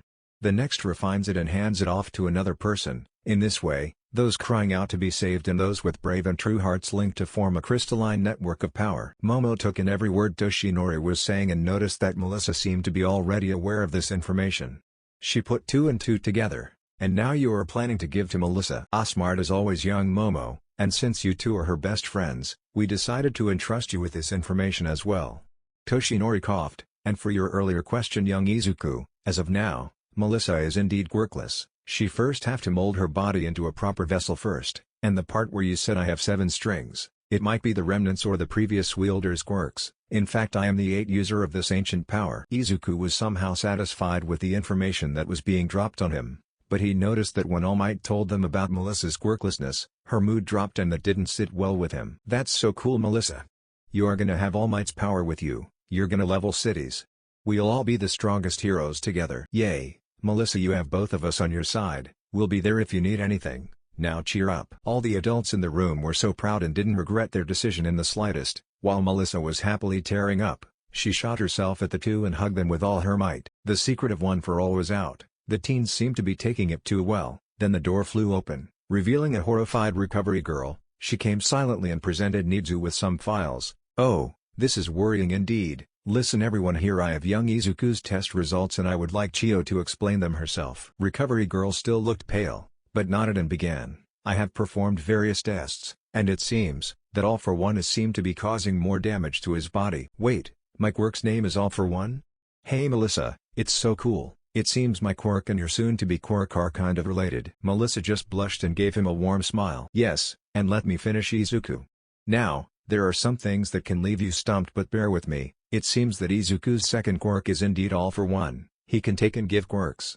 But it seems that the awakening of the said quirk has worsened the pre-existing cellular degradation. His cells are dying at a much faster pace to which his cell activation could regenerate. Incidentally, I also found that the cell activation is one of the quirks in All for One. That means young Izuku wasn't born with it, rather acquired. All eyes apart from One's were dead set on Izuku. Before the shit could break loose, Aizawa chimed in. Stop making assumptions. Nizu and Chio, you should already know that when we first brought Izuku here, he already had that quirk. Nizu hummed and the occupants visibly relaxed. Recovery girl, keeping her composure, continued. Yes, I just wanted to inform you that young Izuku seemed to have reawakened his second quirk, and dare I say it, All Might. His All for One is like your One for All in more than a few ways. You see, the quirk has seemed to be taking this toll on Izuku's body because his body is not accustomed to his own quirk yet. For One for All, as All Might previously said, the user's body must be molded into a proper vessel. It's because power from all the users had been stockpiled in that quirk and can be too much for an unprepared body to handle.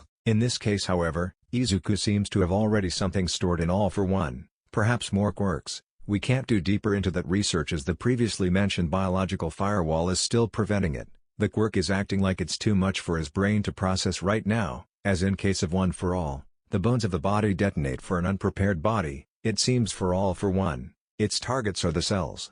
To put it simply, his software seems to exceed the limits of his current hardware. The room fell silent. Okay, then we need to prepare young Izuku's body quite similar to what I had planned for young Melissa to acquire my quirk. Yes, Nizu, who had read the files, looked at the recovery girl who just nudged him to speak as it was already too much for her. That seems to be the problem, Toshinori. From now on we have little to no time in bringing young Izuku's body to the desired level, as he soon will lose his mobility along with his several physical capabilities. What?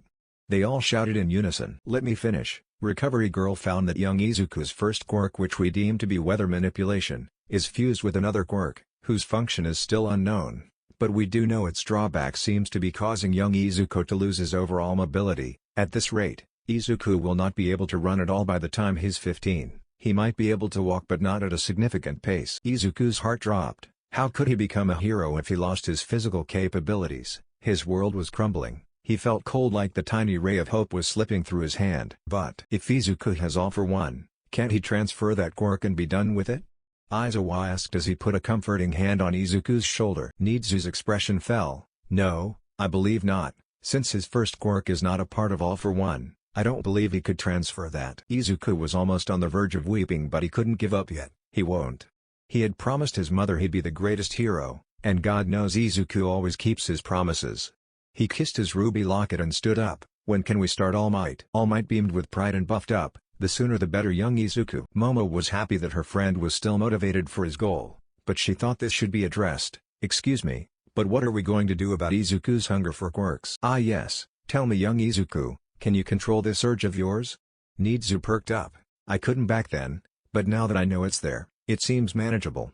It gets sort of difficult if I think about someone's quirk in depth.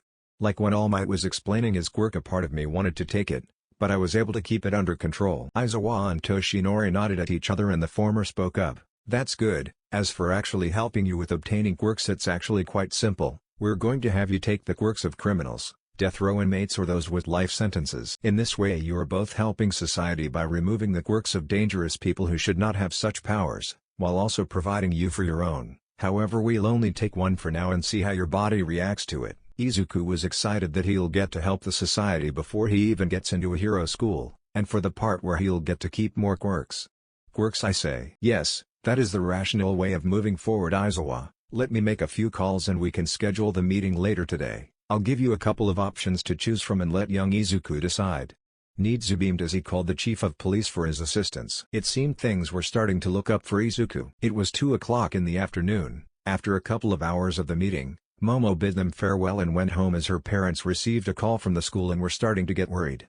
Melissa and Izuku were sitting in the teacher's lounge with a deflated All Might while Aizawa went back to teaching his last class of the day. An hour later, Nizu, Recovery Girl, and Aizawa walked into the teacher's lounge, finding Toshinori motioning them to stay quiet. Looking around the room, they discovered Melissa's head resting on Izuku's shoulder and his on her head, both sleeping in peace. All of the odd, even Aizawa's heart melted enough that he snapped several pictures in his phone, probably to embarrass the duo when they woke up.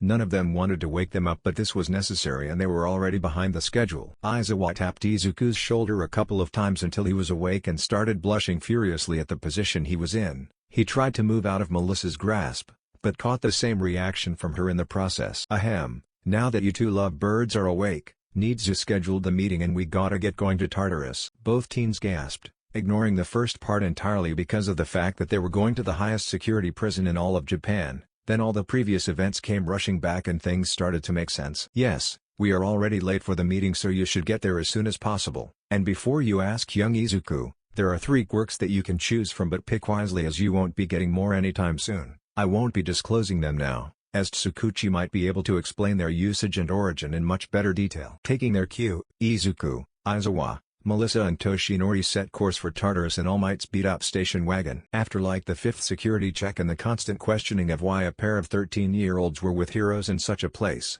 they found Tsukuchi waiting for them outside an interrogation room. Tsukuchi just gave the pair a nod and greeted them. "Hey Uncle Tsukuchi, how's it been? It's been a while since you last visited." Izuku beamed. "Hey Izuku, yeah. I am sorry about that. The work has me swamped." Nemasa chuckled as he rubbed the back of his head. Melissa was utterly confused at how Izuku knew the detective. She was aware that he was very secretive about his past. The only information he let out in all this time was the fact that he was adopted by Mr. Aizawa when he was at the age of 5, and the locket that he always has around his neck contains a ruby that's his mother's last memory. She mused as she made a mental note to ask him about this later. Tsukuchi pulled out 3 files. "Now on to business. Nizu told me to pick out the following quirks. First one. Metal Manipulation, Emitter. It's owned by a villain known by the name Wolfram. The quirk allows the user to freely reshape and manipulate metallic material upon making physical contact with its surface. He is charged with several heists and murders." Second one, Transforming Arms, Emitter. It's owned by a villain with name Elongate. Allows its user to shape-shift their arms. That includes elastically stretching long distances as well as splitting them. She is charged with bank robbery, crippling multiple hostages, and illegal quirk usage. Third one. As soon as he was about to explain the last quirk, Tsukuchi's phone rang. "Please excuse me, it's Nizu." 5 minutes later, Detective was off the call. "Sorry about that. But Nizu has asked me to give you only these 2 options. Apparently he has something else planned for the third one." Izuku was left dumbfounded, but he was still grateful that he was getting this opportunity. He thought it up and decided, "I will go with Metal Manipulation, Uncle Tsukuchi." Aizawa knew exactly why his son had made that choice while Melissa was about to ask for his reasoning, but All Might beat her to it. "Can I ask you why so young, Midoriya? And to be frank, the elongating limbs quirk seems quite powerful to me. if you pair it up for a strength enhancement 1, which I am sure you will be able to obtain down the line. I agree, All Might, but you see, with what Recovery Girl told me that I will be losing my physical capabilities, it seemed wise for me to change my fighting style. Rather than being a brawler, I must gather quirks that have long-range capabilities, plus with what little information I got to gather from the description of the said quirk, it came off as a pretty similar quirk to Cementos-sensei, and thus will help me learn it better from a skilled individual. Toshinori and Melissa hummed, somewhat satisfied by Izuku's reasoning. So how are we doing this? Izuku asked inquisitively. He is bound and gagged to protect your identity, just walk in and take it as soon as you are ready. The detective held the door open for them and motioned for them to enter. Izuku saw a man in the standard orange jumpsuit used by most prisons with a black bag over his head and cuffs on his hands. Izuku walked up and hesitantly raised his hand toward the person. The detective then looked at All Might, then back to Izuku. Tsukuchi was admittedly uneasy with this whole setup. He knew Izuku for a long time, but he really didn't think loading up a potential new all-for-one with more and more powerful quirks was a good idea, but he had to trust Nizu on this. Tsukuchi did however have to admit being able to permanently remove the quirks of inmates would make transporting them so much easier, and he can potentially strengthen heroes too. Izuku finally touched the handcuffed man on his uncovered forearm, and that was that. He felt the new quirk flew into him. Everything alright, Izuku? Aizawa asked in concern. To his surprise, Izuku beamed with happiness. Yes, Dad. I feel great, like really great. Tsukuchi remembered something that he needed to inform them. That's great, Izuku, but I may tell you that Recovery Girl said that you must keep it overnight and use it only when you are on UA grounds. Can I trust you with that? Yes, Uncle Tsukuchi.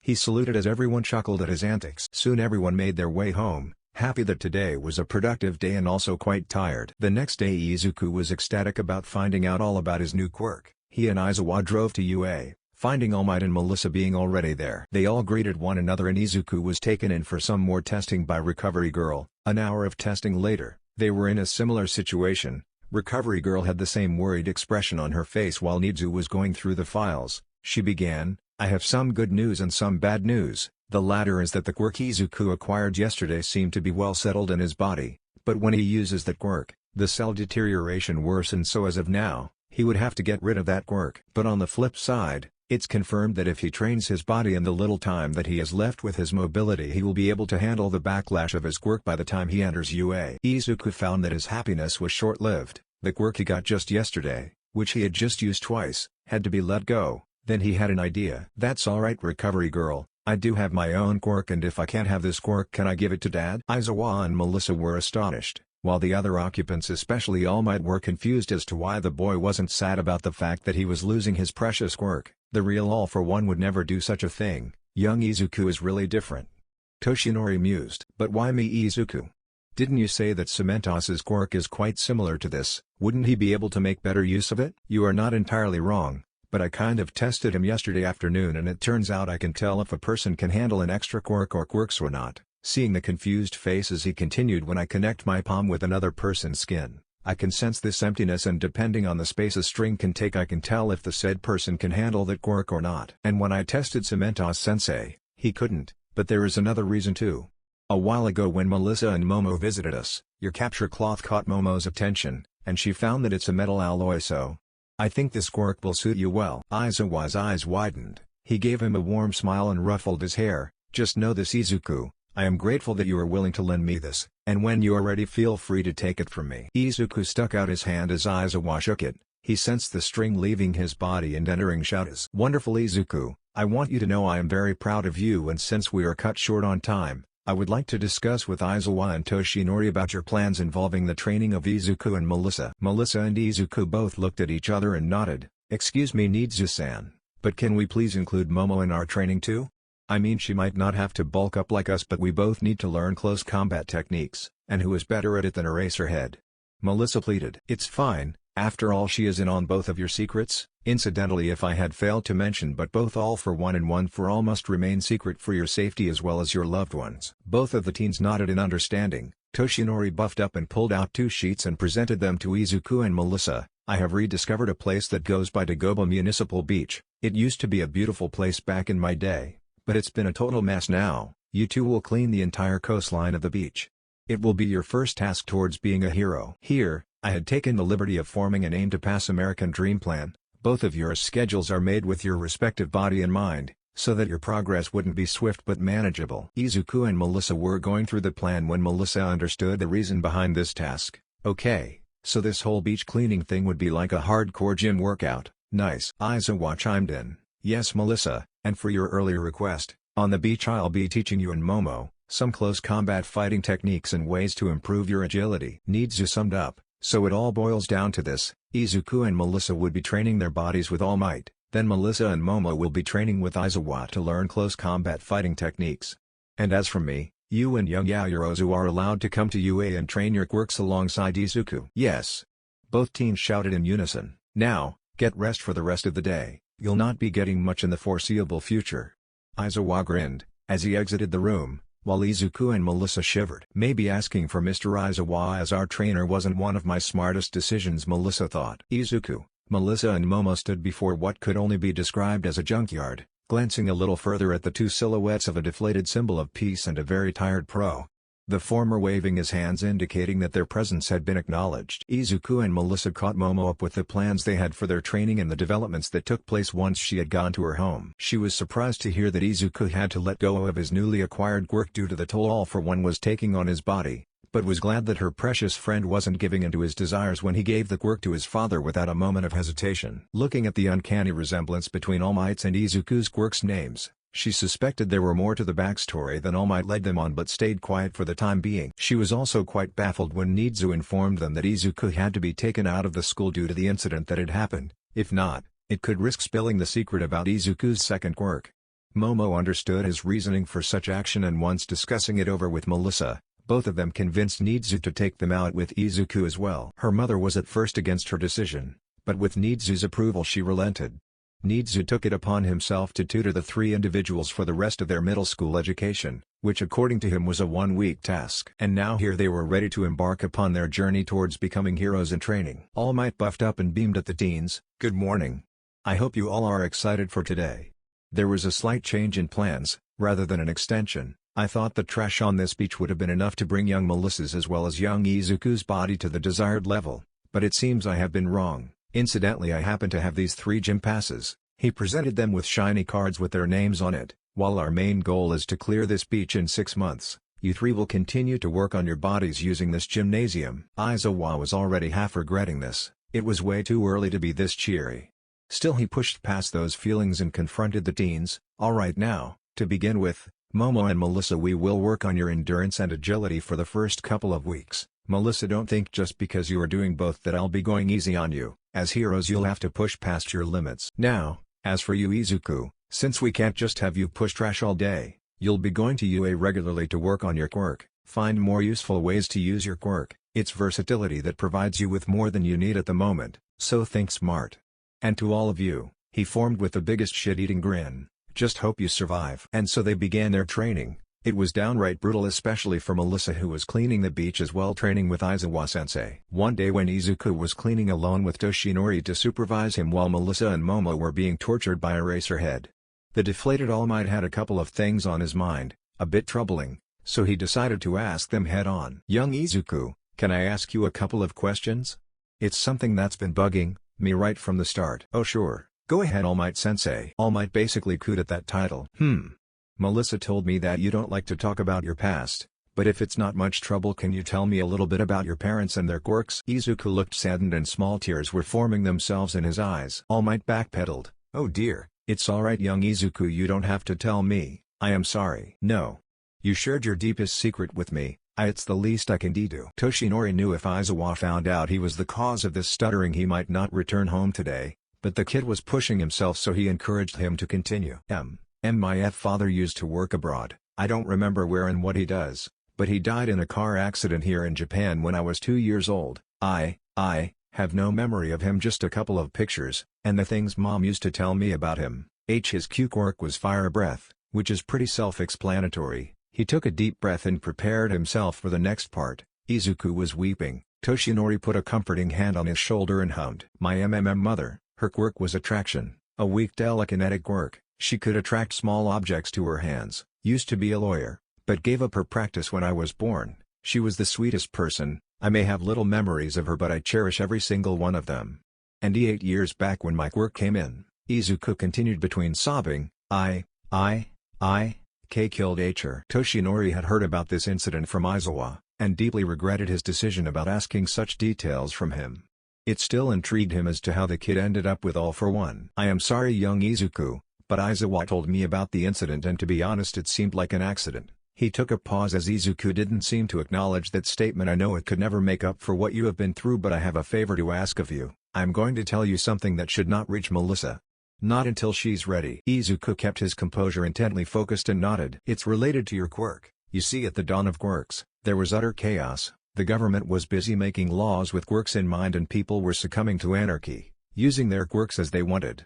In such a time, power decides a person's place in society. Around that time, there were two brothers. Hence accidentally All for One gave rise to One for All. Ironic, isn't it? Izuku pinched the bridge of his nose as he comprehended the origin of his and All Might's quirk, already forming a headache. But why don't you want Melissa knowing this? She deserves to know how her soon-to-be quirk came to be. Toshinori sighed. Well, young Izuku, All for One, the person, was the reason I got this scar. He lifted up his shirt and showed his distorted stomach. I got this from fighting him 4 years ago, and I seem to have killed him. As a result I have little time left as the symbol of peace. I don't want to burden her, but there is a slight possibility he might have survived the battle. As we didn't found a body, we suspect that a follower might have taken to keep it as his shrine, but we can't say for sure. And one day he might come after you and Melissa. You both have quirks he had longed for, and for that I want you to be by Melissa's side as I won't be able to. I am sorry young Izuku for burden. Before he could finish the sentence Toshinori was tackled by a tight hug from a teary-eyed Izuku. I will always be there for both of you, and if the time comes, I'll be fight and bring him down. No matter what. All Might rustled Izuku's hair and let some tears fall from his side too. I am so proud of you young Izuku. I knew I won't regret trusting you Izuku. I am sure you have and will continue to make your mother proud. All Might wiped Izuku's face and buffed up. Now let's go beyond together. They both shouted in unison, plus ultra. All Might wanted to ask about Izuku's reason for keeping his last name, but he kept that to himself for the time being and got to training young Midoriya. It was not lost to anybody that even while training, Izuku would keep his necklace on him, and only Aizawa was aware of its importance for the time being. The hellish 10 months were over and they had 6 months left to prepare for their UA entrance exam. At this point the beach was spotless and consequently, both Melissa's and Izuku's bodies were almost on the desired level. Melissa was ready to accept her quirk, the tool that'll help reach her goal, the moment she'd been waiting for her whole life. It was only her on the beach and was also done with the outer section. She climbed up the pile of junk and yet out of victory yell, she yelled out all her frustrations, all her doubts about herself and every other negative emotion she had bottled up inside. All Might came out of his station wagon and made his way to the beach. Whoa, there's not a speck of trash left, amazing. Young Izuku completed his section a while ago, but his was much smaller, not to mention the gym workouts were doing wonders for the kid, so Melissa had most of the beach to herself, but this is outstanding. She even cleared the outside area I told her to avoid. Wow. She made it in time and exceeded my expectations, holy stinking. All Might buffed mid-sentence and exclaimed super crap. He rushed and caught the exhausted Melissa and placed her before him. Uncle Might.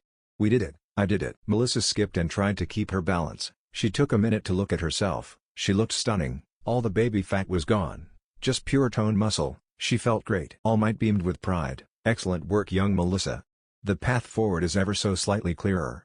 But you are a true blue vessel now. Melissa smiled as tears started flowing down her face. She looked down at her hand and sobbed. Feels like I have cheated though, getting all this help from you, Aizawa-sensei, Izuku, and Momo. I have been blessed. All Might just laughed. She's wrong. This is because of her own hard work. Seems like young Izuku's habits are rubbing off you. Now quit being a crybaby. Melissa chuckled awkwardly. Now for your award ceremony. Young Melissa. All Might gracefully plucked a strand of hair from his golden locks and held it in front of him. Someone told me once, there is a difference between being lucky and deserving. One is an accident, the other a reward. Never get the two confused. Take this to heart kid, you have earned this gift with your own valiant efforts. All Might saw the pure conviction and determination in Melissa's eyes. He proudly continued, as he presented the aforementioned strand to her. Eat this. Melissa blanked as she stared at the golden strand of hair. Say what? For the transfer you gotta ingest some of my DNA, that's how it works? Don't worry, I shampooed them thoroughly before coming here. You like strawberries, yes? Melissa awkwardly took and reluctantly swallowed the thing. It was oddly gross but tasteful at the same time. Gordon Ramsay does not approve. That was gross Uncle Might, but thanks for the flavoring. Don't mention it. So. Now what? She asked, inspecting that nothing felt different. We have to let your body process the hair first, Then we can go for a test drive. It's good that we have 6 months before the entrance exam. We can practice plenty and get you accustomed to your quirk." Melissa couldn't describe the feeling when she heard Toshinori saying the last part, but chirped happily. A couple of hours had passed since the transfer and it seemed that Melissa was ready to try out her new quirk. She was escorted to UA along with Momo and Aizawa, who arrived soon after the ceremony and did their routine exercises.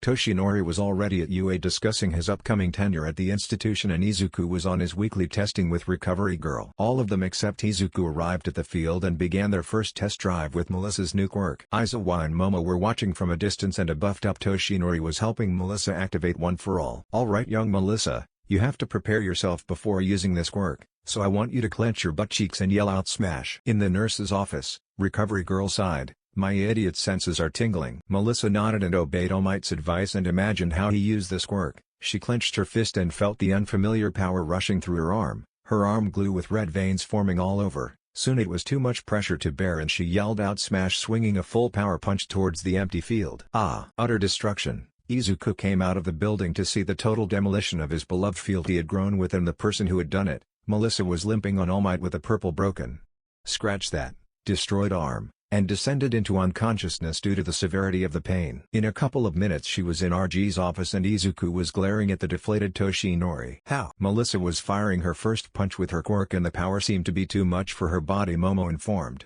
but Izuku seemed unfazed by her explanation. "How?" Aizawa pinched the bridge of his nose. "Her body can't control the full extent of her quirk yet, but at least we know the transfer happened successfully." "How?" Taking his cue, All Might began. "We were at the field when I asked her to clench her butt cheeks and fire off a smash, and her arm glue with these red veins and then—" "Hold up, you what?" Izuku and now Recovery Girl said in unison. "All Might Sensei, I respect and admire you too much to do this, but she doesn't care to take it away." "Recovery Girl?" "Thwop, ow." Toshinori rubbed his now bruised temple. Izuku nodded to Chio and continued, "How could you ask her to do that? Do you think her body can handle the power as efficiently as a 45-year-old hunk of a man like you can?" All Might rubbed his fingers together due to the embarrassment. God, he was dumb. If David were to hear this, he'll be dead, faster than he could say smash. "Alright, I'll be taking over these sessions from now on, until at least we can find a safe way for her to use One for All." Melissa had awoken due to all the commotion but was tired enough to not respond. She grew a blush when she saw Izuku scolding the symbol of peace, just because she got hurt. The next day, they came back again to test out Melissa's new abilities, under the supervision of Izuku. Wink wink. Melissa, Toshinori and Izuku were standing at a distance from the others and seemed to be discussing something. "Alright now, Melissa, I want you to focus your power on your index finger, and then slowly reduce the percentage to the minimum you can reach." Melissa nodded and complied, her index finger glue with red veins forming. Then by focusing the veins slowly dissipated and slight yellow lightning crackled around her finger. Toshinori took a leap of faith and said, "Now try flicking it." As she did, a small gust of air whipped out. "Wow, you did it, Melissa, this is great." Izuku beamed and quickly backpedaled when he saw a bruised finger that didn't sit well with him, so he concentrated on his thoughts and the information he could muster. "He's so cute when he does that," Melissa thought. "Wait, he's just my friend. Oh young Melissa, you can't escape it." "I've got it." He saw the perplexed gazes of the two pros and two teens. "It's quite simple really, remember All Might told us One for All reacts differently to every user, and as All Might calls it his muscle form, he's actually channeling the energy from the quirk throughout his body." Momo appeared beside them and picked up where he trailed off. "Yeah, the muscles form on his entire body, not just his arms, not to mention switching between them will make your reaction time much slower." Melissa continued excitedly as it all made sense, "And by distributing the power throughout my body I can reduce the backlash. I used about 5% before with my finger, now if I can use it like this." Melissa crouched down as she took a stance. One for All felt like a pool of near-infinite energy. She took the bare minimum and channeled it throughout her entire body. First the red veins formed, then she reduced the output. All of them stared in awe as the girl got enveloped in golden lightning, which was crackling all around her body. All Might was both ashamed and proud at the sight. He buffed up and asked cheerfully, "Can you move while keeping this up, young Melissa?" Melissa took a moment before she dashed off at super speed and then came back. "I think I can." Soon the lightning dissipated. "It's hard to keep this up, but I think I now understand how to use this power. I can only use 5% right now, but I think with time I will be able to up my limit. Then from now on, we'll be training on your stamina and focus more on your quirk training," Aizawa stated flatly. While she was getting praise from the adults, a thought crossed Izuku's mind. "Oh, that was hot. Wait, W.H.A." The laughter of the author and editor rang throughout the multiverse. A couple of months passed by, It was almost time for the entrance exam. Izuku was getting a much better grasp at his quirk and was searching for more creative ways to use it without harming himself. The cell deterioration was still persistent when he tried using All for One. He just wished he would be able to harness its power soon, cause truth be told, he was really curious about the said quirk and he couldn't wait to test out the multiple theories that he had written in his notes. Momo was in much better shape, her stamina had greatly increased, she had learned multiple close combat techniques from Eraserhead, and with the supply of weapons she had in her arsenal she was unstoppable. In addition to this, Aizawa had Momo take lessons on using guns from Snipe. He introduced her to pressure points and advised her to use rubber bullets rather than normal ones. From her early days when she used the tranquilizing dart to save a nice lady in the store, and now with the help of Snipe and some blueprints from Power Loader she was able to create a tranquilizer gun. But her greatest creation was to create a taser gun. It was admittedly difficult but she was able to achieve it. Melissa was learning to use her new technique that Izuku had cleverly dubbed as Full Cal. She had been learning to master several of All Might's trademark moves as well as combining the power of One for All with Aizawa's close combat lessons. By this time she had a decent control over 5% of this power and the ability to momentarily draw 8%. But that came with a price of a nasty bruise and sore muscles, so she usually stayed to the available power that she had. Nezu was sitting in his office. Before him sat a very tired Aizawa and deflated All Might. They were deciding as to what they would do for the entrance exam for Izuku and Melissa. So Melissa wants to take the normal exam, huh? Needs amused. Toshinori nodded and explained, she said that she had already received enough help from us, and to help preserve the secret of One for All it would benefit if she would be to take the standard exam. Aizawa put a finger on his chin as he questioned, but can't she just say that David Shield recommended her? Yeah, Yorozu is being recommended by her father and he's a CEO. Not a hero. Toshinori sighed, I know, but she said that she wants to prove and earn a place in this school by herself. Needzu hummed, that is very admirable of her, and to be frank, I think she would do great no matter which one she took. The one we have to worry about is Izuku. I suppose you are recommending him, Aizawa? Yes. Previously we were planning on a race including several obstacles that they'd have to overcome. But as of a couple of months Izuku will lose the majority of his physical capabilities. Then what do you propose we should do? Aizawa perked up, I have an idea that you'd quite enjoy. Not much more could be said, as Needsu manically crackled as sound echoed throughout the halls of UA, scaring the poor students and teachers. Toshinori shuddered, good luck Izuku. It was the day of the exam. Melissa and Momo were standing outside UA's gates, both excited to show the results of their work. They were aware that Izuku was escorted by Aizawa earlier and Momo was sure she'd see him in the exam. It turns out this time both the recommended and the standard exams were being held on the same day, likely in the same time slot, and the recommended spots had also been updated from 4 to 5. After wishing each other good luck, they went to the written portion of the exam. Momo was content with her performance in the written exam. The three of them had been studying together and that had greatly benefited all of them.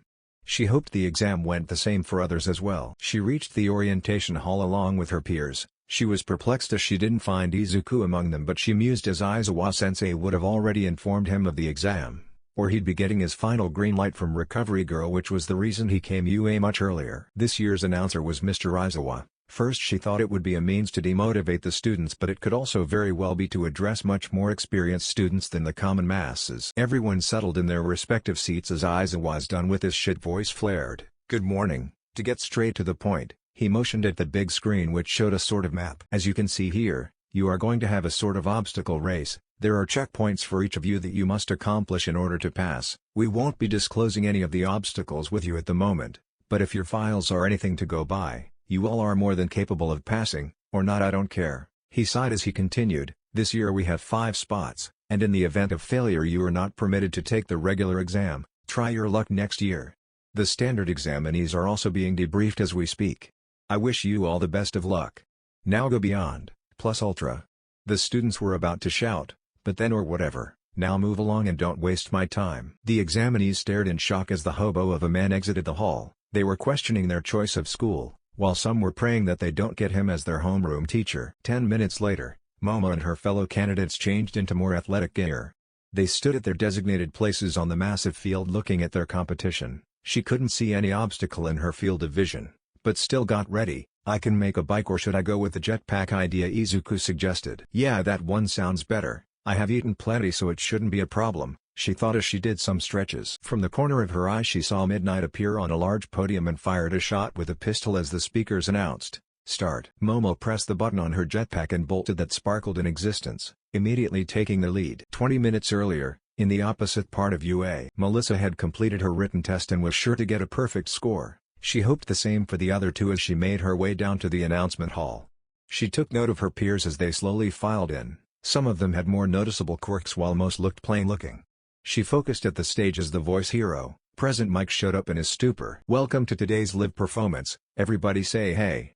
Hisashi beamed at his audience. Utter silence. Melissa could see the disappointment dripping in Present Mike's expressions. "Well, that's cool. Now my examinees listeners. I'm here to present the guidelines of the practical. Are you ready?" Okay. This is how the test will go. Bring along whatever you want. After this presentation you'll each head to your assigned testing location. Each site is filled with 3 kinds of foe villains. Points are awarded for defeating each according to their respective difficulty levels. Use your quirks to disable these foe villains and earn points. That's your goal, listeners. And this goes without saying, keep things heroic. Attacking other examinees is prohibited. Melissa's mind went into overdrive, thinking of all the ways she could gather the most points. She noticed that there was something that Present Mike had left out in his explanation. What she didn't notice is she had started muttering that she picked up from her resident greenette. The crowd was looking weirded out by her. Suddenly someone shouted amongst the crowd. A blue-haired with a straight posture stood up. "May I ask a question?" A spotlight went on the kid. "Hit me." There appear to be no less than 4 types of foe villains on this handout. Such a balance terror, if it is one, is highly unbecoming for UA, Japan's top academy. We're all here today in the hopes of being molded into model heroes.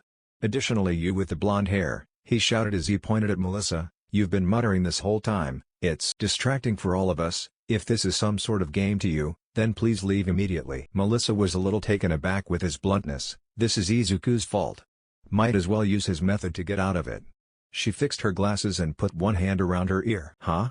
Did you say something?" Present Mike was so proud. Izuku had successfully imparted his wisdom to others, but before the shouting and the pinching started, he stepped in. "All right, examinee 7111, thank you for calling in with your request, but the 4th villain variety is worth 0 points. He's more of an obstacle. Only one at each site. A gimmick that'll rampage around in close quarters." The student with the stick up his ass openly glared at Melissa. He bowed at Present Mike. "Thank you, sir," and sat down. "That's all from me. I'll leave my listeners with our school motto. The great Napoleon Bonaparte once said the true hero consists in being superior to the ills of life. Are you ready to go beyond, plus ultra? Break a leg, everyone." 10 minutes later Melissa was standing outside examination area A. She noticed the blue stuck-up boy was also there. She mentally prepared herself as well as did a few stretches. 5% of 1 for all should be enough for this. "Hopefully I won't be breaking any bones today," she mused. Some voices could be heard from afar. She noticed that her exam city was quite near to the recommended exams designated area. She looked as the gates her fake city opened and Present Mike's voice flared, "Go. There are no countdown in real battles. Come on everybody, run. Run. Run." Melissa took her stance and activated 1 for all, full calling 5% as she enveloped in golden electricity and dashed off to the city, leaving her peers dumbfounded. "Let's win this," she declared. Momo lost her lead just halfway through the race. She was running on 3rd position. Just behind was a heterochromatic teen who seemed to be having a nice quirk and a wind quirk user who was in the lead. There were several hurdles along the way, nothing too difficult for her. While she was flying with her jetpack, she could see most of the candidates. There was a girl who could split her body, a lipless guy who was swimming in the ground. But no sign of Izuku. She knew that he had lost his mobility and most of his physical capabilities last week, and could no longer run. Maybe Nizu has something else planned for him. She tried to assure herself. She saw the second last checkpoint was robots, and with the number 3 printed on their arms. That's weird, she thought while preparing an EMP to disable her designated robot and head off to the final obstacle. Momo reached her final obstacle and was stunned to see 5 giant robots, taller than most buildings. Just as she and the other students were about to retort and disable them, the weather changed. Clouds started forming and in front of her levitated her best friend, purple veins forming on his body, eyes blood red and the look of determination on his face. Momo and the other candidates saw in awe as Izuku struck 5 slightly smaller lightning bolts, melting and destroying the giant robots swiftly. Just as he did so she could see the finish line. Without asking what the hell was happening, she in tow with other examinees bolted towards the finish line. While Izuku took a look around and promptly floated away. An hour earlier before the exam, Aizawa and Izuku reached UA. The school was peacefully quiet as the students were given a day off to conduct the first-year entrance exams. The father-son duo reached the principal office, where Nizu and Chio were already waiting for the two. They all greeted each other and Izuku was sent off with Recovery Girl for one last testing. 5 minutes later they came back and Nizu coughed as he began. So, Izuku, I believe that as of last week you have lost most of your mobility. Then what are you planning to do for your exam? Izuku nodded. I can still walk, not to mention I have upped my limit for my lightning strikes and managed to learn to fire some smaller ones. As for the lost physical abilities, I can levitate, though for it I have to constantly change weather, which is pretty taxing for my cells. Izuku sighed. I have managed to develop a move which will help me in such matters. It's not much but way better than walking. I levitate and constantly increase air pressure, surging myself forward. It's not even close to flying, but it's my best option as of now. Aizawa stayed silent. He knew the experience Izuku went through last week was traumatizing to say the least. He couldn't run, cannot do physically taxing jobs, and probably won't be able to walk for a long period of time. Something a teen should never experience. Nizu hummed as he formed a tiny smirk on his face. That's excellent progress, young Izuku. Now for our recommended exams. We had prepared an obstacle course for our students. Izuku paled at that. He can't beat people in a race. Fortunately, for you we have other plans. You see, there is a certain robot, we like to call it the zero-pointer. It's a small hurdle we throw for our standard examinees. This time we have 5 in the recommended ones and 1 in each city for the standard exam. That adds up to 12 zero-pointers in total. Your goal is to destroy each of them in the 15-minute time period. Izuku beamed. He could let loose in front of robots. This was the best. But Aizawa gathered his attention. You will be getting informed by me as to which city to go to. You see, the zero-pointers are going to pop up in different cities at different times. I will be informing you as which city you are needed and you will do so. Am I clear? You are not to attack any city unless I don't inform you to. Crystal. Good. Now the first one will be having is City F. Your time will start in 10 minutes. Change into your athletic gear and begin with your exam, young Izuku. Nizu informed as he started crackling. Izuku just picked up his bag and made himself scarce. 10 minutes later he was standing in a tall building in the said fake city. The earth started shaking as he saw the humongous robot beginning his rampage. Okay, Nizu really needs to learn measurements. How is this small? Izuku levitated mid-air and formed a small concentrated tornado. He needed to save his power for the recommended part, as there will be 5 of these abominations there. His tornado met the robot head-on and within a matter of seconds, small sparks could be seen going off inside the robots as it short-circuited and fell over. Not the best strategy but the best he could do at the moment. Copying the technique he moved from city to city. Examinees saw in awe and fear as a kid with immense power went demolishing the robot they didn't even hope to face. He noticed that only the recommended and Field A had been left. When his earpiece flared up, Aizawa's voice came, "Alright Izuku, move on to the recommended section, and I am repeating this one more time, do not interfere with other candidates. You have less than 3 minutes left, now go." Complying, Izuku floated and surged over to the obstacle course and did his job. He saw Momo streaming past the field with her jetpack. He wanted to say hello but both of them were in a time crunch, so he got to work. Firing the strikes of this magnitude was heavily taxing on his body, and he knew he'd be regretting it later. But he had almost less than 2 minutes to finish his last robot. Melissa dashed throughout the field punching robots here and there. She could see her peers were starting to catch up to her as they were announcing the points they were receiving. She had earned around 60 points when she thought she could slow down a bit and gather her energy. She had been helping out other examinees, while gaining points for herself. She had started to feel a little pain at her knuckles from punching these robots, but pushed through it. Melissa hoped the exam for the other two was going smoothly as hers. President Mike's voice beamed throughout the city. Only 2 minutes remaining. As if on cue the ground started rumbling, shaking, something that could be confused with an earthquake.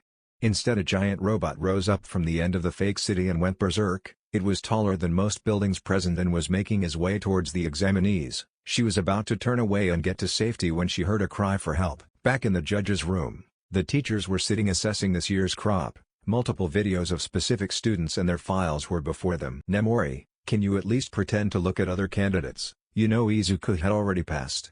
Aizawa deadpanned. "Shouta, did you see how cute he looks? Plus look how he struck lightning in that recommended section. I bet Mike's gonna be mad he couldn't see this live." Vlad King spoke up. "Your kid sure is something else, Eraserhead. But look at that blonde girl, she has some sort of strength enhancement quirk. Look at the golden electricity, and the speed. Aizawa, I know you are taking your son in your class, but I want her in mine." "No," Aizawa stated flatly. "No," Midnight exclaimed. "No," Toshinori chimed in. Vlad sighed in defeat. Aizawa noticed something that looked quite absurd to him. There was an ash blonde-haired kid, just standing there looking at the sky, doing nothing. "Hey, what's that kid doing there? He hasn't moved since Izuku did his work in that city. He was doing pretty well from the start, had already grabbed 77 combat points, while more than enough to pass, but just staring at the sky midst the exam is just Ectoplasm spoke. Ah yes, he is one of the best candidates we have, at least in terms of combat. He hadn't earned a single rescue point, Nizu informed as he picked up the file of said student. Here we are, Katsuki Bakugo, Aldera Middle School, Quirk. Explosion. Aizawa's eyes widened with realization. Oh boy. Izuku moved to his final destination. He was so tired with continuous levitation, not to mention his body was aching and was experiencing a serious backlash from his quirk at this point. He reached Examination City A, and found Melissa was here. He also noticed that there was someone who was caught in the rubble and was in the path of the mighty zero-pointer. But this one was different, this one was bigger, and the color theme was also different. What are those pads on its body? Without a moment of hesitation, he fired his standard lightning bolt, which he was sure will be his last one for the day. The robot came out unscathed. Izuku came to the realization that this one was insulated. He had already overused his quirk. He fell on the ground and was on the verge of fainting when as a last resort he sent a small tornado its way. Melissa watched in horror as the robot wasn't even hazed by Izuku's attack, not to mention he fell down. The veins on his body were violently shifting. She knew he was in pain and pushing himself had worsened it. She knew that small gust of wind won't do anything to the robot, and in such occurrence, Izuku will push himself on the verge and might not survive, not to mention the girl who appeared to be having her ankle stuck in the rubble would also not make it. So her instincts kicked in and without any hesitation, she jumped, cocked her arm back, surged 100% of one for all into her arm, and thrusted it forward, with a Detroit smash. Toshinori was so proud of his successor's selfless acts. She saved not one but two lives by sacrificing herself, but a thought crossed his mind. Principal Nizu? Izuku won't fail, would he? Oh no, incidentally he had already passed when he struck his way through the recommended section. This was just to check his upper limits, although I should have predicted that young Melissa wouldn't hesitate to jump and help him and the girl who was stuck. Truth be told, I am very proud of both of them. Teamwork is an essential facet in being a hero. The room visibly relaxed, even Aizawa gave a sigh of relief. And Aizawa, after treatment with Recovery Girl, bring him tomorrow to school, I have a surprise for him. Shouta nodded and rubbed his temple as he stood against the wall. What does the rat want from him now? Melissa was falling through the sky with a purple arm and a destroyed robot. She definitely broke her legs from the fall. But just then a familiar tuft of green hair with wall highlights, floated and caught her in his arms. You were great, Melissa. Thank you. Now let's get you to Recovery Girl. Melissa nodded and dug deeper in his embrace, enjoying the warmth. With a sudden pang in her chest went violent. The realization hit her like a truck and a small blush crept its way to her cheeks. Oh boy. The three reunited on the way back. As they discussed the events that unfolded that day, Melissa was still limping a little so she had one arm around Izuku for balance. They separated their ways as the respective guardians showed up. The next day Izuku was brought to UA. Aizawa had informed him that it was Nizu's request and he would get to rest for the rest of the week. They both showed up at UA where Nizu was standing at the gates to receive them. Good morning Izuku. Hello Aizawa.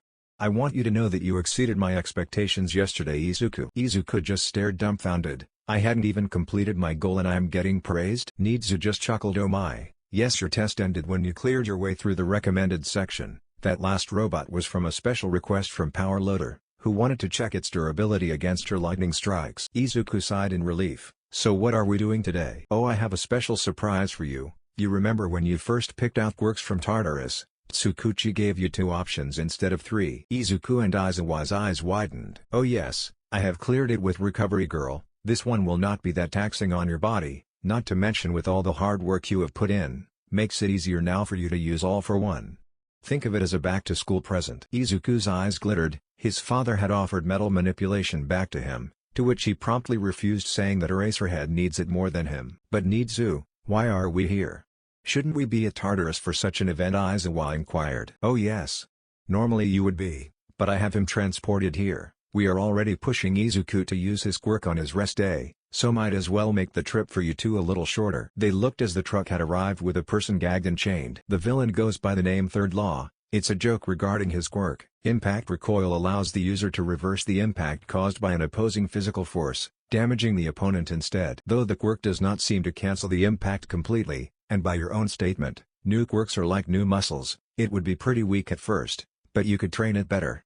I have particularly picked this one out for you, as to provide you with a minor defense against close combat opponents. Izuku slightly smiled and slowly approached the criminal, connecting his palm with the uncovered area of the villain's forearm. He felt the quirk flow into him. "Thank you so much, Uncle Nizu."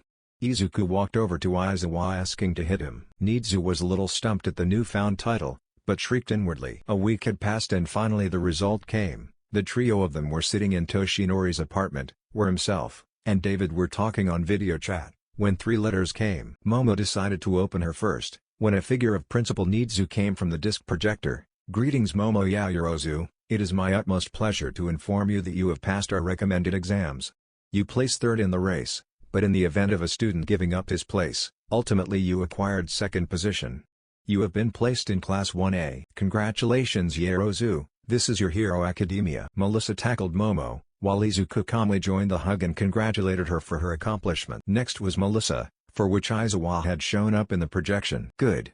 Whatever time you are watching this, I am pleased to announce that you have passed the standard examination with an outstanding score of 65 points. But there was more to the exam than mindlessly punching robots. There were rescue points awarded to individuals who helped or saved fellow examinees, and while your final attack was reckless it saved 2 lives, so with 70 rescue points, you have been placed first with a whopping score of 135 points. You have been placed in Class 1A. Congratulations Melissa Shield, this is your Hero Academia." Again, love was showered and hugs were given. A loud congratulating voice of David Shield came from the computer. "Congratulations Melissa my girl, I am so proud of you." Melissa with tears in her eyes sobbed, "Thank you Papa, I miss you so much. I'll be coming for the Expo this year, so you better clear your schedule." David beamed at that and nodded. Now was Izuku's turn. His announcer was, "Booyah! I am here as a projection. I am proud to announce that you have passed in the recommended exam. Since your exam wasn't a competitive one, there wasn't any position that you acquired but you did an ultimate showing out there. You have made immense progress young Izuku. In the past few months I am beaming with pride to see how far you have gotten. And can't wait to see how great of a hero you'd be. You have been placed in Class 1A. Congratulations young Izuku, this is your Hero Academia." The other 2 were aware of Izuku's passing when he showed them his new quirk, by asking Melissa to hit him, which she gladly did. As the hologram disappeared, Melissa, Momo, and David were all glaring at Toshinori. "How come he gets All Might?" they all shouted in unison, while Izuku just walked over and gave Toshinori a warm hug. "Thank you All Might for everything." The anger in the air was dissipated in a second with this gesture. After the hugs and praises, they all pushed their fists in the air and chanted, "We are in same class. And together we'll be the best heroes." It was the day before the new semester at UA, and the staff were discussing the placements and giving a rundown of new first years. "Good morning everyone, I hope you are all excited for yet another new year at this institution. This one would be extremely eventful as we have our dear old symbol of peace will be starting his tenure here." The staff had been previously debriefed about Toshinori's injury and his time limit in buffed form. Nizu gave a slight nod to Toshinori and continued, "Now without further ado, I would request Aizawa and Vlad, in that order give a brief information about our new students and their respective quirks." Aizawa stood up with a file in his hand, he coughed and began. "This year we have 22 students in both classes. In mine there are 4 recommended students and 18 from the standard exam. I'll give a rundown according to their assigned roll numbers. 1. Yuga Aoyama, quirk, Naval Laser, Neburu Reza Neburu Reza. Yuga's quirk allows him to shoot a powerful sparkling laser cannon from his navel. It is so powerful, it can blast through 2 meters of solid concrete. If he fires the laser for more than 1 second at a time, he will suffer intestinal distress. 2. Mina Ashido, quirk, acid, Sun-San. Mina's quirk allows her to produce a corrosive liquid from her body of which she can control the solubility and viscosity of. There is a limit to how long she can produce the corrosive liquid until her skin gradually loses its natural resistance to it. 3. Tsuyuwasui, quirk, frog, Kawazuka Eru. Tsuyu's quirk allows her to do anything a frog can do, such as enhanced swimming abilities, hopping at long distances, extending her tongue up to a maximum of 20 meters, which is strong enough to lift an entire person's body weight, sticking to walls, ejecting/washing her stomach, camouflaging herself, secreting mucus with different, controlled effects, itch-inducing, scent masking, paralysis. 4. Tenya Ida, quirk, engine. Tenya's quirk manifests in the form of car-like engines in each of his calves, giving him incredible running speed and extreme kicking power. Tenya needs to fuel his engines by drinking orange juice. 5. Ochako Uraka, quirk, zero gravity, Mujuryoku Zero Gurabiti Zero Gurabiti. Ochako's quirk gives her the power to nullify the effects of gravity on solid targets, living and non-living, by touching them with the pads on her fingertips, causing them to become weightless and float. She is able to cancel the effect of her quirk by touching her finger pads together. 6. Mashirawa Jiro quirk, Tail, Shirishiopo Shippo. Mashirao's quirk is that he has a long, powerful, sturdy tail. He is incredibly adept at using it, having demonstrated creative abilities, such as whipping it down against the ground to give himself a speed boost. 7. Denki Kaminari quirk, Electrification, Obitaiden Dentaiden. Denki's quirk allows him to generate electricity and cover his body in it. While he can also emit this energy over a distance, Denki has little to no control over it. Exceeding his wattage limit causes his brain to short-circuit, leaving him in a vulnerable state for 1 hour. 8. Eijiro Kirishima quirk, Hardening, Kokoka. Eijiro's quirk gives him the power to harden and sharpen any or all parts of his body, causing his flesh to become jagged and rock-like. 9. Koji Koda quirk and a voice, Nama Ichi Mono Mono Boi Suiki Mono Boisu. Koji's quirk gives him the ability to command any creature in the animal kingdom by speaking to them. Whatever command he gives, the animal will carry it out. However, he is unable to exert his control if they cannot hear his command. The target must also be a real animal and not merely animal-like. Koji can also exchange information with the animals to find the locations of various people and potential enemies faster. 10. Rikido Sato quirk, Sugar Rush, Shugadopu. Rikido's quirk allows him to increase his strength 5-fold for 3 minutes.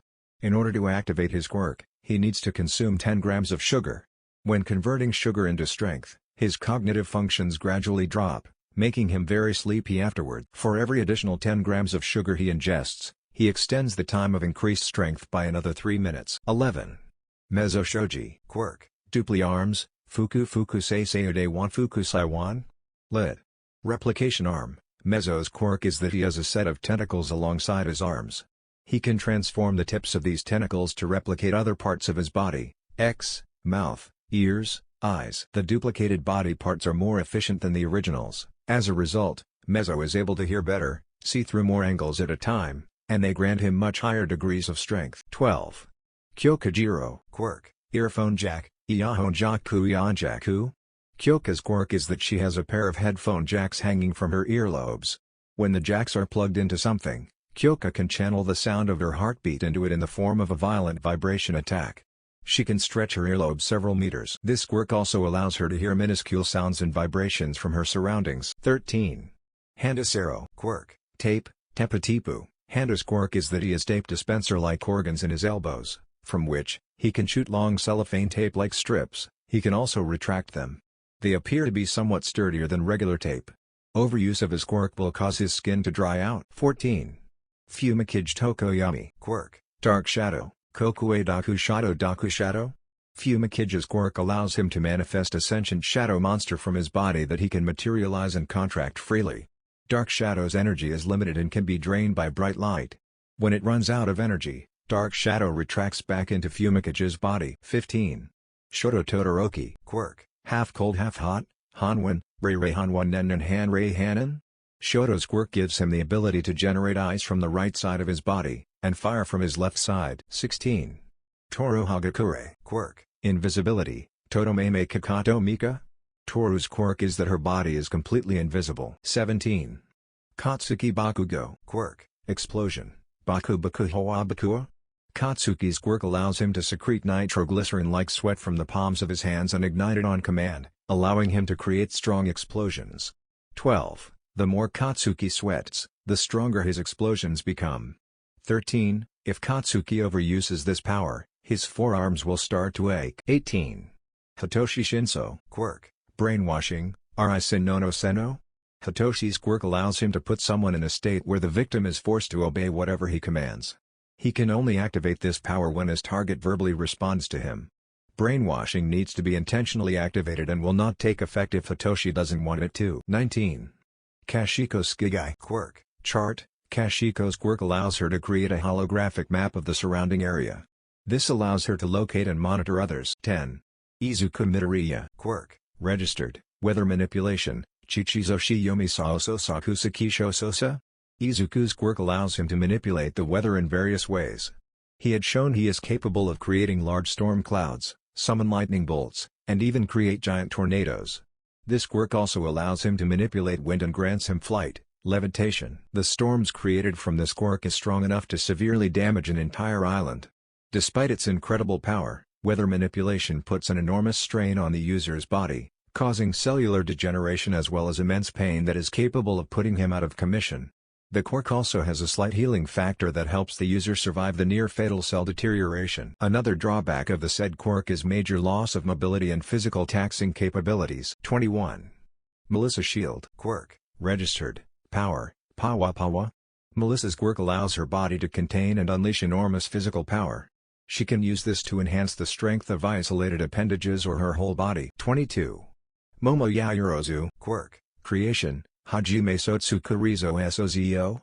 Momo's quirk gives her the ability to create any non-living material/object from her exposed skin by transforming the molecular structure of her fat cells. In order to create something, she needs to understand the molecular structure of what the material/object is made of. So that's about it. Aizawa gave a long sigh and sat down. Toshinori had been listening intently and felt at peace that both the secret of all for one and one for all had been preserved and spilled as half-truth. Izuku's minor cell activation quirk is omitted as his original quirk's healing factor. He also noted that Melissa's name of the quirk had been tampered with, but he didn't question it at the moment. Midnight perked up. So, little Tensei's brother is finally here. And Endeavor's son too? Nizu nodded. Yes, we have many heirs of esteemed personalities in Class 1A. Now you may begin, Vlad. Vlad hummed and promptly stood up. My class of 3 recommended students and 19 from the standard exam. Before he could continue, Ectoplasm intervened. Wait, weren't there only 5 spots for the recommended exam? We know Izuku were an exception, but how come we have 6 recommended students? All the teachers except Aizawa and Vlad looked at Nizu, who just formed a grin on his face. Do you all remember the winner of the recommended exam obstacle race? He asked as everyone nodded with perplexed looks. It was really preposterous for a student to place first in an exam and then back out of admission altogether. Inasa Yarashi, he came back after the said rejection of his admission to UA and informed me that for reasons that are yet unknown to me, he backed out in haste, and had come to the realization that in doing so he had made a grave mistake. To make amends, he asked me to allow him to join our institution even if it means that he would be placed last on the race, due to his misconduct. If not, then he'll apply next year. I simply couldn't let that happen to such a bright hero aspirant, so I offered him a position here, though uncommon, but his only request was to not be placed with Shoto Todoroki. There might be some tension between the two, but I hope we can help bring these two hero hopefuls work together in harmony. The staff just nodded. They knew better not to question Nizu's decision. Vlad coughed and continued with his debriefing. So, as of now, here are Class 1B students according to their roll numbers. 1. Yosetsu Owase Quirk, Weld, Yoyosetsu Yosetsu. Yosetsu's quirk gives him the ability to fuse objects together at an atomic level, although he needs to be touching both objects in order to fuse them. This quirk is effective on both organic and inorganic material. 2. Senkabura Quirk, Gyrate, Mawa Senkaika Senkai. Sen's quirk allows him to make any part of his body rotate like a drill. 3. Togaru Kamakiri Quirk, Razor Sharp, Jinjin Surudei Jinai. Togaru's quirk allows him to produce large blades from any part of his body. 4. Shihai Kurohiro Quirk, Black, Kuro Kuro Kuro.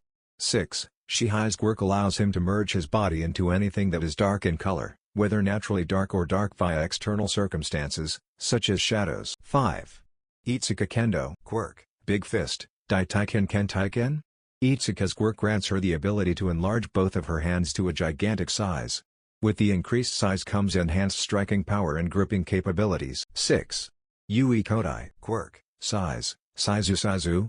Yui's quirk grants her the ability to alter the size of non-living objects that she has interacted with. It appears to be activated by Yui touching her fingertips together. 7. Kinoko Komori Quirk, Mushroom, Chinoko Kinoko. Kinoko's quirk allows her to spread various types of fungus spores from her body. The spores will quickly grow into full-grown mushrooms once they make contact with a solid surface. The mushrooms can grow from various surfaces, including Kinoko's surroundings, her own body, and even her opponent's body. They only last for 2 to 3 hours. The spores spread better in a humid environment. 8. Ibara Shiozaki Quirk, Vines, Tsurutsuru. Ibara's quirk gives her hair-like vines that grow on her head. She can lengthen and manipulate the vines, allowing her to attack, defend, and grapple. She also has the ability to detach them at will. The vines will grow back, provided her head receives proper sunlight and water. 9. Jirota Shishida, Quirk, Beast, B pseudo by pseudo. 1. Jirota's quirk allows him transform into a large, monstrous beastman. This monster form drastically augments his strength, speed, and durability, as well as his senses of hearing and smell. While he is transformed, he becomes more wild, making him reckless. 10. Narangaki Shota, Quirk, Twin Impact, Suinin Pakuto Tsuinin Pekuto. Narangaki's quirk, Twin Impact, allows Narangaki to, at the site of any initial impact, make the point of contact receive a second impact. The second impact is several times stronger than the initial blow. 11. Pony Tsunori, Quirk, Horn Cannon, Kaku Honho Honho. Pony's quirk gives her a pair of horns on her head. She is able to launch her horns as projectiles and a new set will grow back almost immediately. She can remotely control up to 4 of them at a time. 12. Koseitsubra, Quirk, Solid Air, Munashiku Chichi, Jojo Katako Kokakayoko. Kosei's quirk allows him to solidify any air he breathes out, allowing him to create invisible walls and/or platforms. The size of the wall or platform depends on his lung capacity. 13. Tetsu, Quirk, Steel, Sutiru Suturu.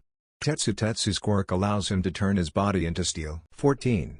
Setsuna Tokage, Quirk, Lizard Tail Splitter, Dokage no Shippajirechi Rito Kage no Shippakiri. 4. Setsuna's quirk allows her to split up her body into as many as 50 pieces. 3. Each and every one of these split pieces are able to levitate and move freely through the air. Setsuna's pieces can also regenerate if they are destroyed or otherwise unusable. 15. Manga Fukadashi, Quirk Comic, Komiku Kamiku.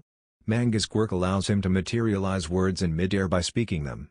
These words are onomatopoeia, words that describe sounds, which can manifest the effects of the phenomenon that the sound suggests. The only drawback is that the overuse of his quirk can cause him to get an incredibly sore throat. 16.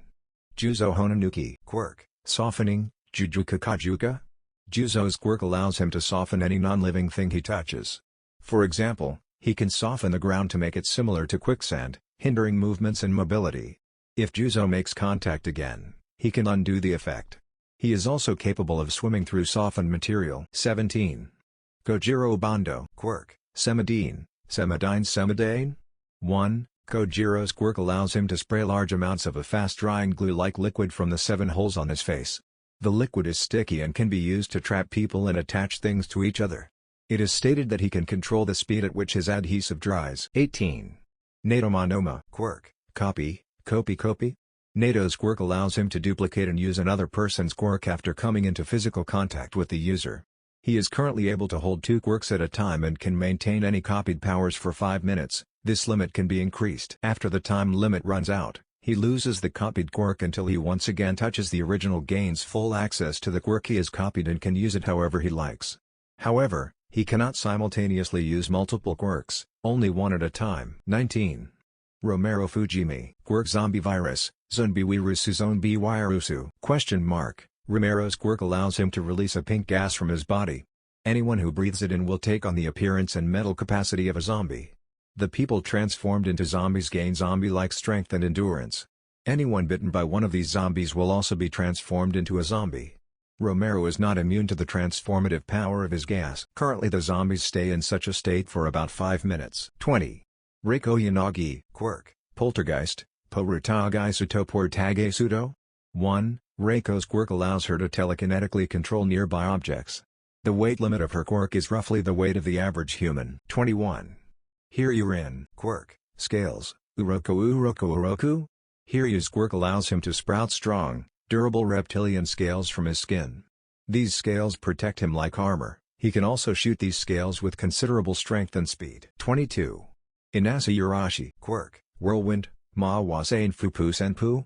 Inasa's quirk grants him the ability to freely manipulate the air around him over a very wide area. That makes all of him. Toshinori and Aizawa instantly recognize the copy quirk user to be the one who caused the panic in their previous school regarding Izuku's quirk. They just silently hoped that something similar wouldn't transpire at UA. Namori deflated a little. I just hoped my little Izu and Setsuna would be in the same class.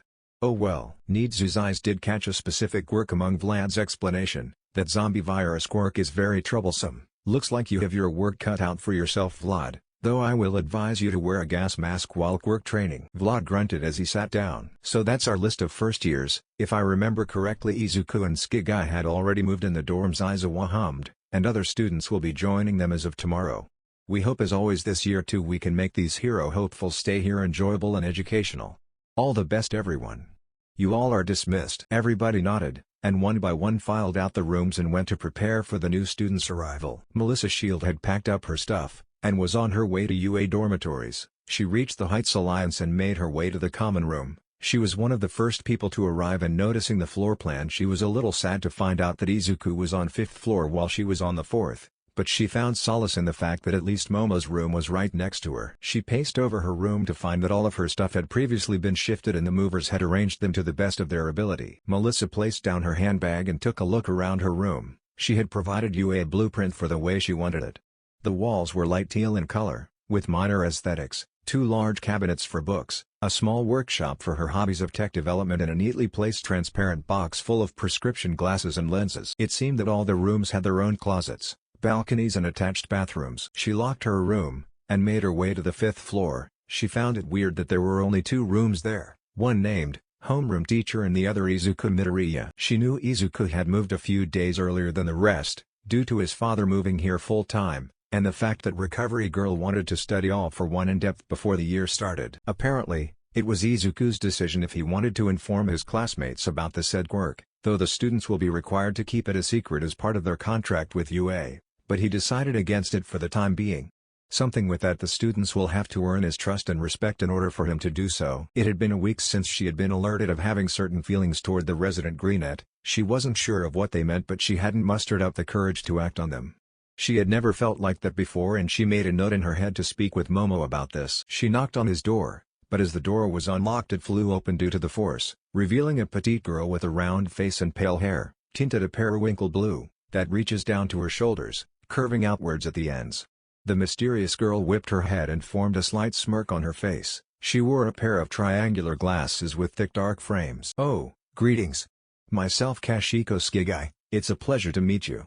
The girl greeted as she adjusted her glasses and bowed. Melissa didn't know why she was feeling threatened and hurt by seeing a girl in Izuku's room, but keeping her composure she formed a warm smile and bowed back. "Hi, I am Melissa Shield, it's nice to meet you too." Kashiko noticed her accent and the flat tone. "Wait, as in David Shield's daughter? Are you a transfer student?" "Yes. I am, but please don't treat me differently because of my heritage. As for the second part, no. I attended middle school in Japan to get acquainted with the environment." She paused as the girl in front of her closed her notebooks. "Excuse me, have you seen Izuku?" Kashiko was about to answer and ask her about the deal with the first-name basis, but shrugged the latter as a habit of Americans. She was interjected by Izuku, who was carrying a bundle of notebooks. "Hey Melissa. It's so good to see you. I hope you settled in okay.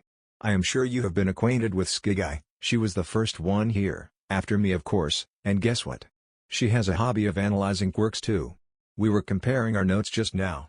He beamed as he placed the notebooks before the said girl. Melissa was mentally cursing herself for not picking up the damn hobby. She loved analyzing, but she wasn't that much of a quirk enthusiast. Of course she has the same hobby as him, and now they are gonna get married and have a couple of kids and they will have the same hobby too. After a moment of mental panic and noticing that the other 2 occupants had gone back to their notes exchanging, she calmed herself down. Her thoughts were interrupted when Izuku perked up, earth to Melissa, giving him her attention.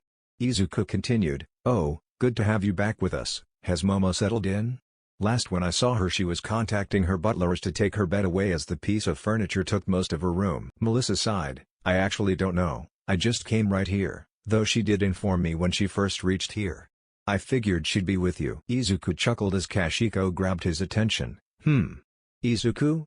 Did you get notes on that upstart hero mount lady who recently debuted? I missed her due to my mid-school finals." First name basis?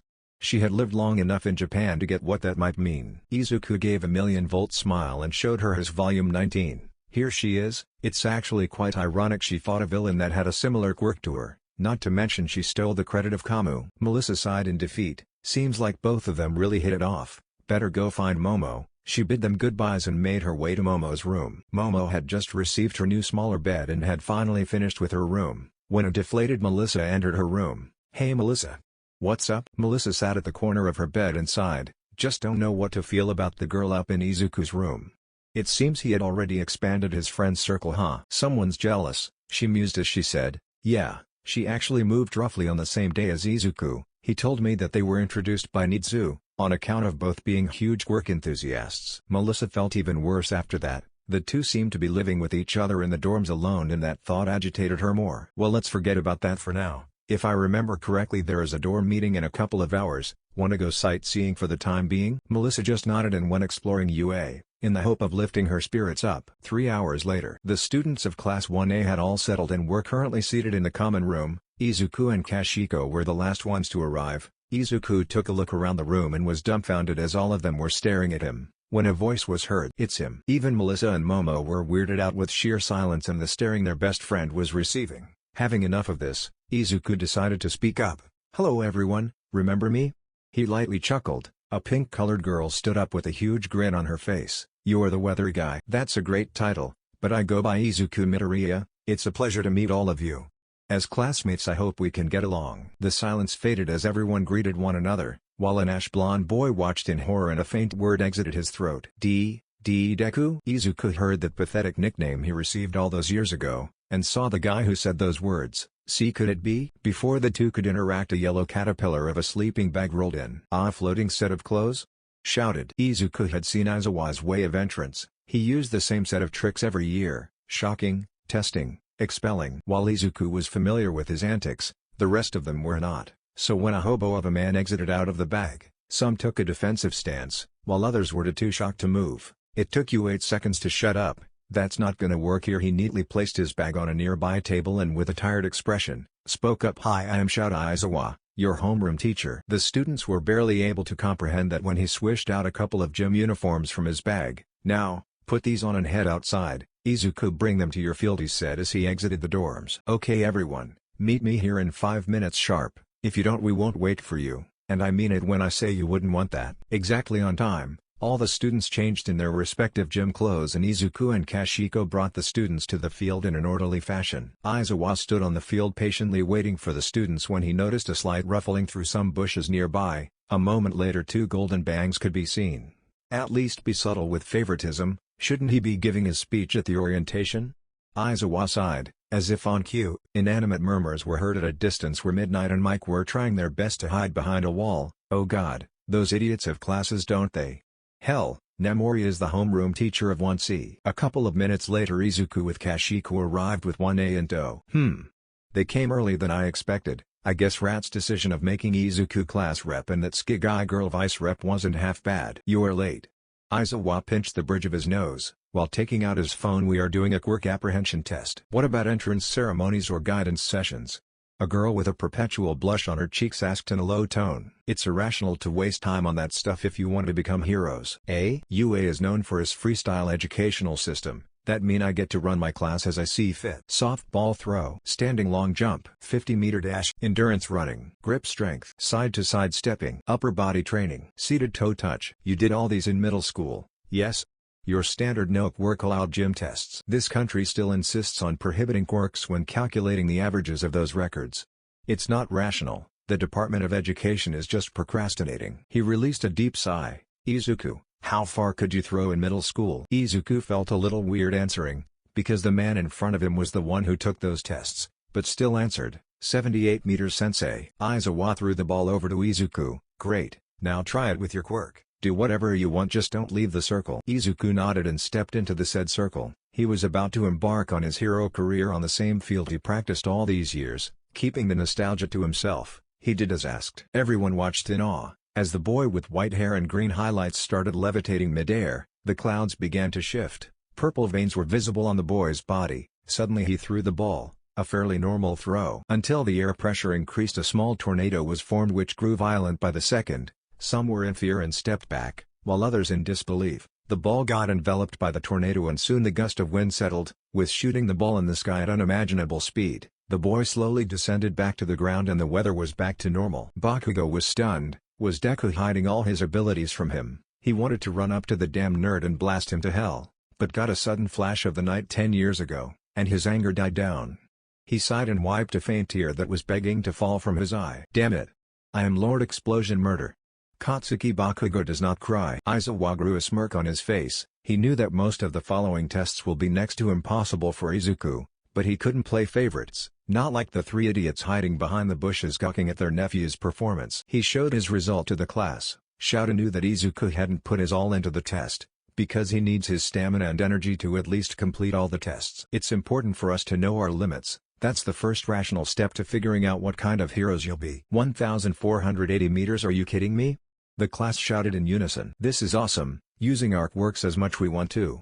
The invisible girl cheered. Aizawa shook his head. Awesome, you say? The same thought crossed three teens' minds. Our boy/god. You're hoping to become heroes after 3 years here. And you think it'll be all fun and games? How about I make this fun for you? The one with the lowest score across 8 events will be judged hopeless and will be expelled. What? Aizawa formed the biggest shit-eating grin and ruffled through his own hair. Your fate rests in your hands. Welcome to UA Hero course. It's only the first day. I mean, even if it weren't. It's totally unfair. The same girl from before exclaimed, who Izuku now recognizes as the one who was stuck under the rubble during the entrance exam. She had thanked Izuku and Melissa for saving her during the exam, and introduced herself as Ochaku Uraka. Aizawa ran his fingers through his hair. Natural disasters, highway pileups, rampaging villains, calamity is always around the corner. I'd say Japan is full of unfair things. Heroes are the ones who correct all that unfairness. If you were hoping to spend your evenings hanging out at McDonald's, I am sorry to tell you that for the next 3 years, UA will run you through the ringer. Use your strength to overcome it all. He flicked his index finger. So bring it, plus ultra. Meanwhile, the three hiding were a little worried. After all, Aizawa had expelled his entire class last year. The first exercise was a 50-meter sprint. Izuku was paired with Ida, who instantly activated his engines and bolted across the field, while Izuku just walked through the 50 meters, leaving others dumbfounded. Bakugo obtained a swift 3.15 seconds, while Melissa and Momo received 3.16 and 4 seconds respectively. Second test was grip test. Izuku gained a respectable 81 kilograms, while Melissa, 340 kilograms, and Momo formed osmium rings and literally broke the machines. The person who managed to get second place was a guy with massive octopus-like arms who obtained 540 using 3 hands to pull the machine. The third exercise, standing long jump, was relatively easy for Izuku, managed to clear it by increasing the air pressure and levitating at the same time.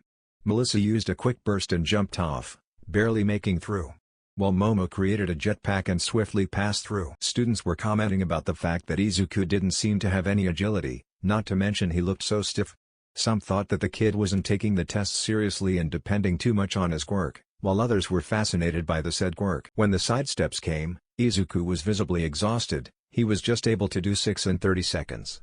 While Melissa did 35, Momo 20, and surprisingly Bakugo gained 30 by blasting himself from opposite hands continuously. Izuku was excluded from the ball throw. He obtained the second place with his score as Uraka just made the ball weightless and tossed it into space, obtaining a freaking infinity. Bakugo stepped into the circle, did a few stretches and die. While others were amazed, Izuku stared in horror as it all came rushing back to him. Kachan? Bakugo gained a whopping 705.6 meters while Melissa only managed to obtain a 300 meters score. Momo just made a cannon and obtained a respectable 245 meters. Izuku only managed 10 sit-ups before he became too exhausted, while Kashiko surprisingly gained 90 sit-ups, gaining the second place, with the first being Melissa, who gained 102 sit-ups in the 2-minute time period. The seated toe touch was even worse for Izuku. He placed last, while Kashiko gained the first position, showing her superior flexibility, while second place was taken by the invisible girl. The final test was the long-distance run. The perfect nightmare for Izuku's body. It was 4 kilometers run 8 laps around the track, while Momo came first with her rocket shoes. Behind Ida and Melissa came on 5th. The lot was done and gathered around Aizawa for results while Izuku was still walking his 4th lap. Melissa had asked him to refrain from pushing himself on the first day, but he was adamant that he can do it and will not accept any special treatment. Izuku had informed Kashiko about his quirk's drawback during their time together. She found it really weird but shrugged it off as a mutation.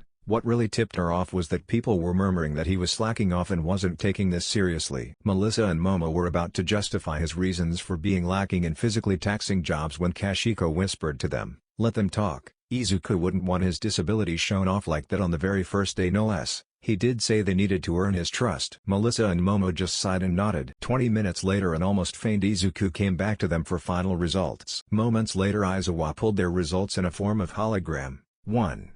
Momo Yaoyorozu 2. Katsuki Bakugo 3. Melissa Shield, 4. Tenya Ida, 5. Shoto Todoroki, 6. Fumikage Tokoyami, 7. Ashido Mina, 8. Ochako Uraka, 9. Kashiko Skigai, 10. Tsuyuasui, 11. Saruhanta, 12. Mezzo Shoji, 13. Izuku Midoriya, 14. Eiichiro Kirishima, 15. Koji Koda, 16. Yuga Aoyama, 17. Rikido Sato, 18. Denki Kaminari, 19. Kyokajiru, 20. Mashirawa Jiro, 21. Toru Hagakure, 22. Hitoshi Shinso. Shinso saw his name and prepared himself. Of course I am last. Guess I should go home and begin giving up on my dreams, he sighed and rubbed his darkened eyes. However, fate had other plans, and it was just a rational deception to make you give it all in your tests. No one's going home. Work hard and improve yourself in the next 3 years. Now go back to your dorms and rest. You won't be getting much in the foreseeable future, Aizawa said as he walked off the field. Shinso let out a sigh of relief and was internally praising whatever deity had saved him. Editor-kun, yes mortal, my superior took pity. Fear us. Izuku had one of his arms around Melissa and was almost limping due to his exhaustion. He wanted to confront the ash-blonde-haired boy, but he was too tired for the day. Izuku also found it weird that he didn't singled him out when he used his quirk. For all Bakugo knew, Izuku's quirk makes him glow green. He thought Kakan would accuse him of looking down on him, or hiding his true powers from him. Izuku was escorted to his room by Melissa, who had a constant faint blush on her face. Izuku noticed it and decided to use her own antics on her. Hey Melissa, you can release me now. Melissa's blush severely increased and she instantly let go of Izuku, making him fall and hit the ground. Oh, sorry, actually no, it was your fault, deal with it. I'll see you tomorrow, she exclaimed as she ran off to her floor, while Izuku picked himself up and got ready to rest for the day. It's gonna be a great year.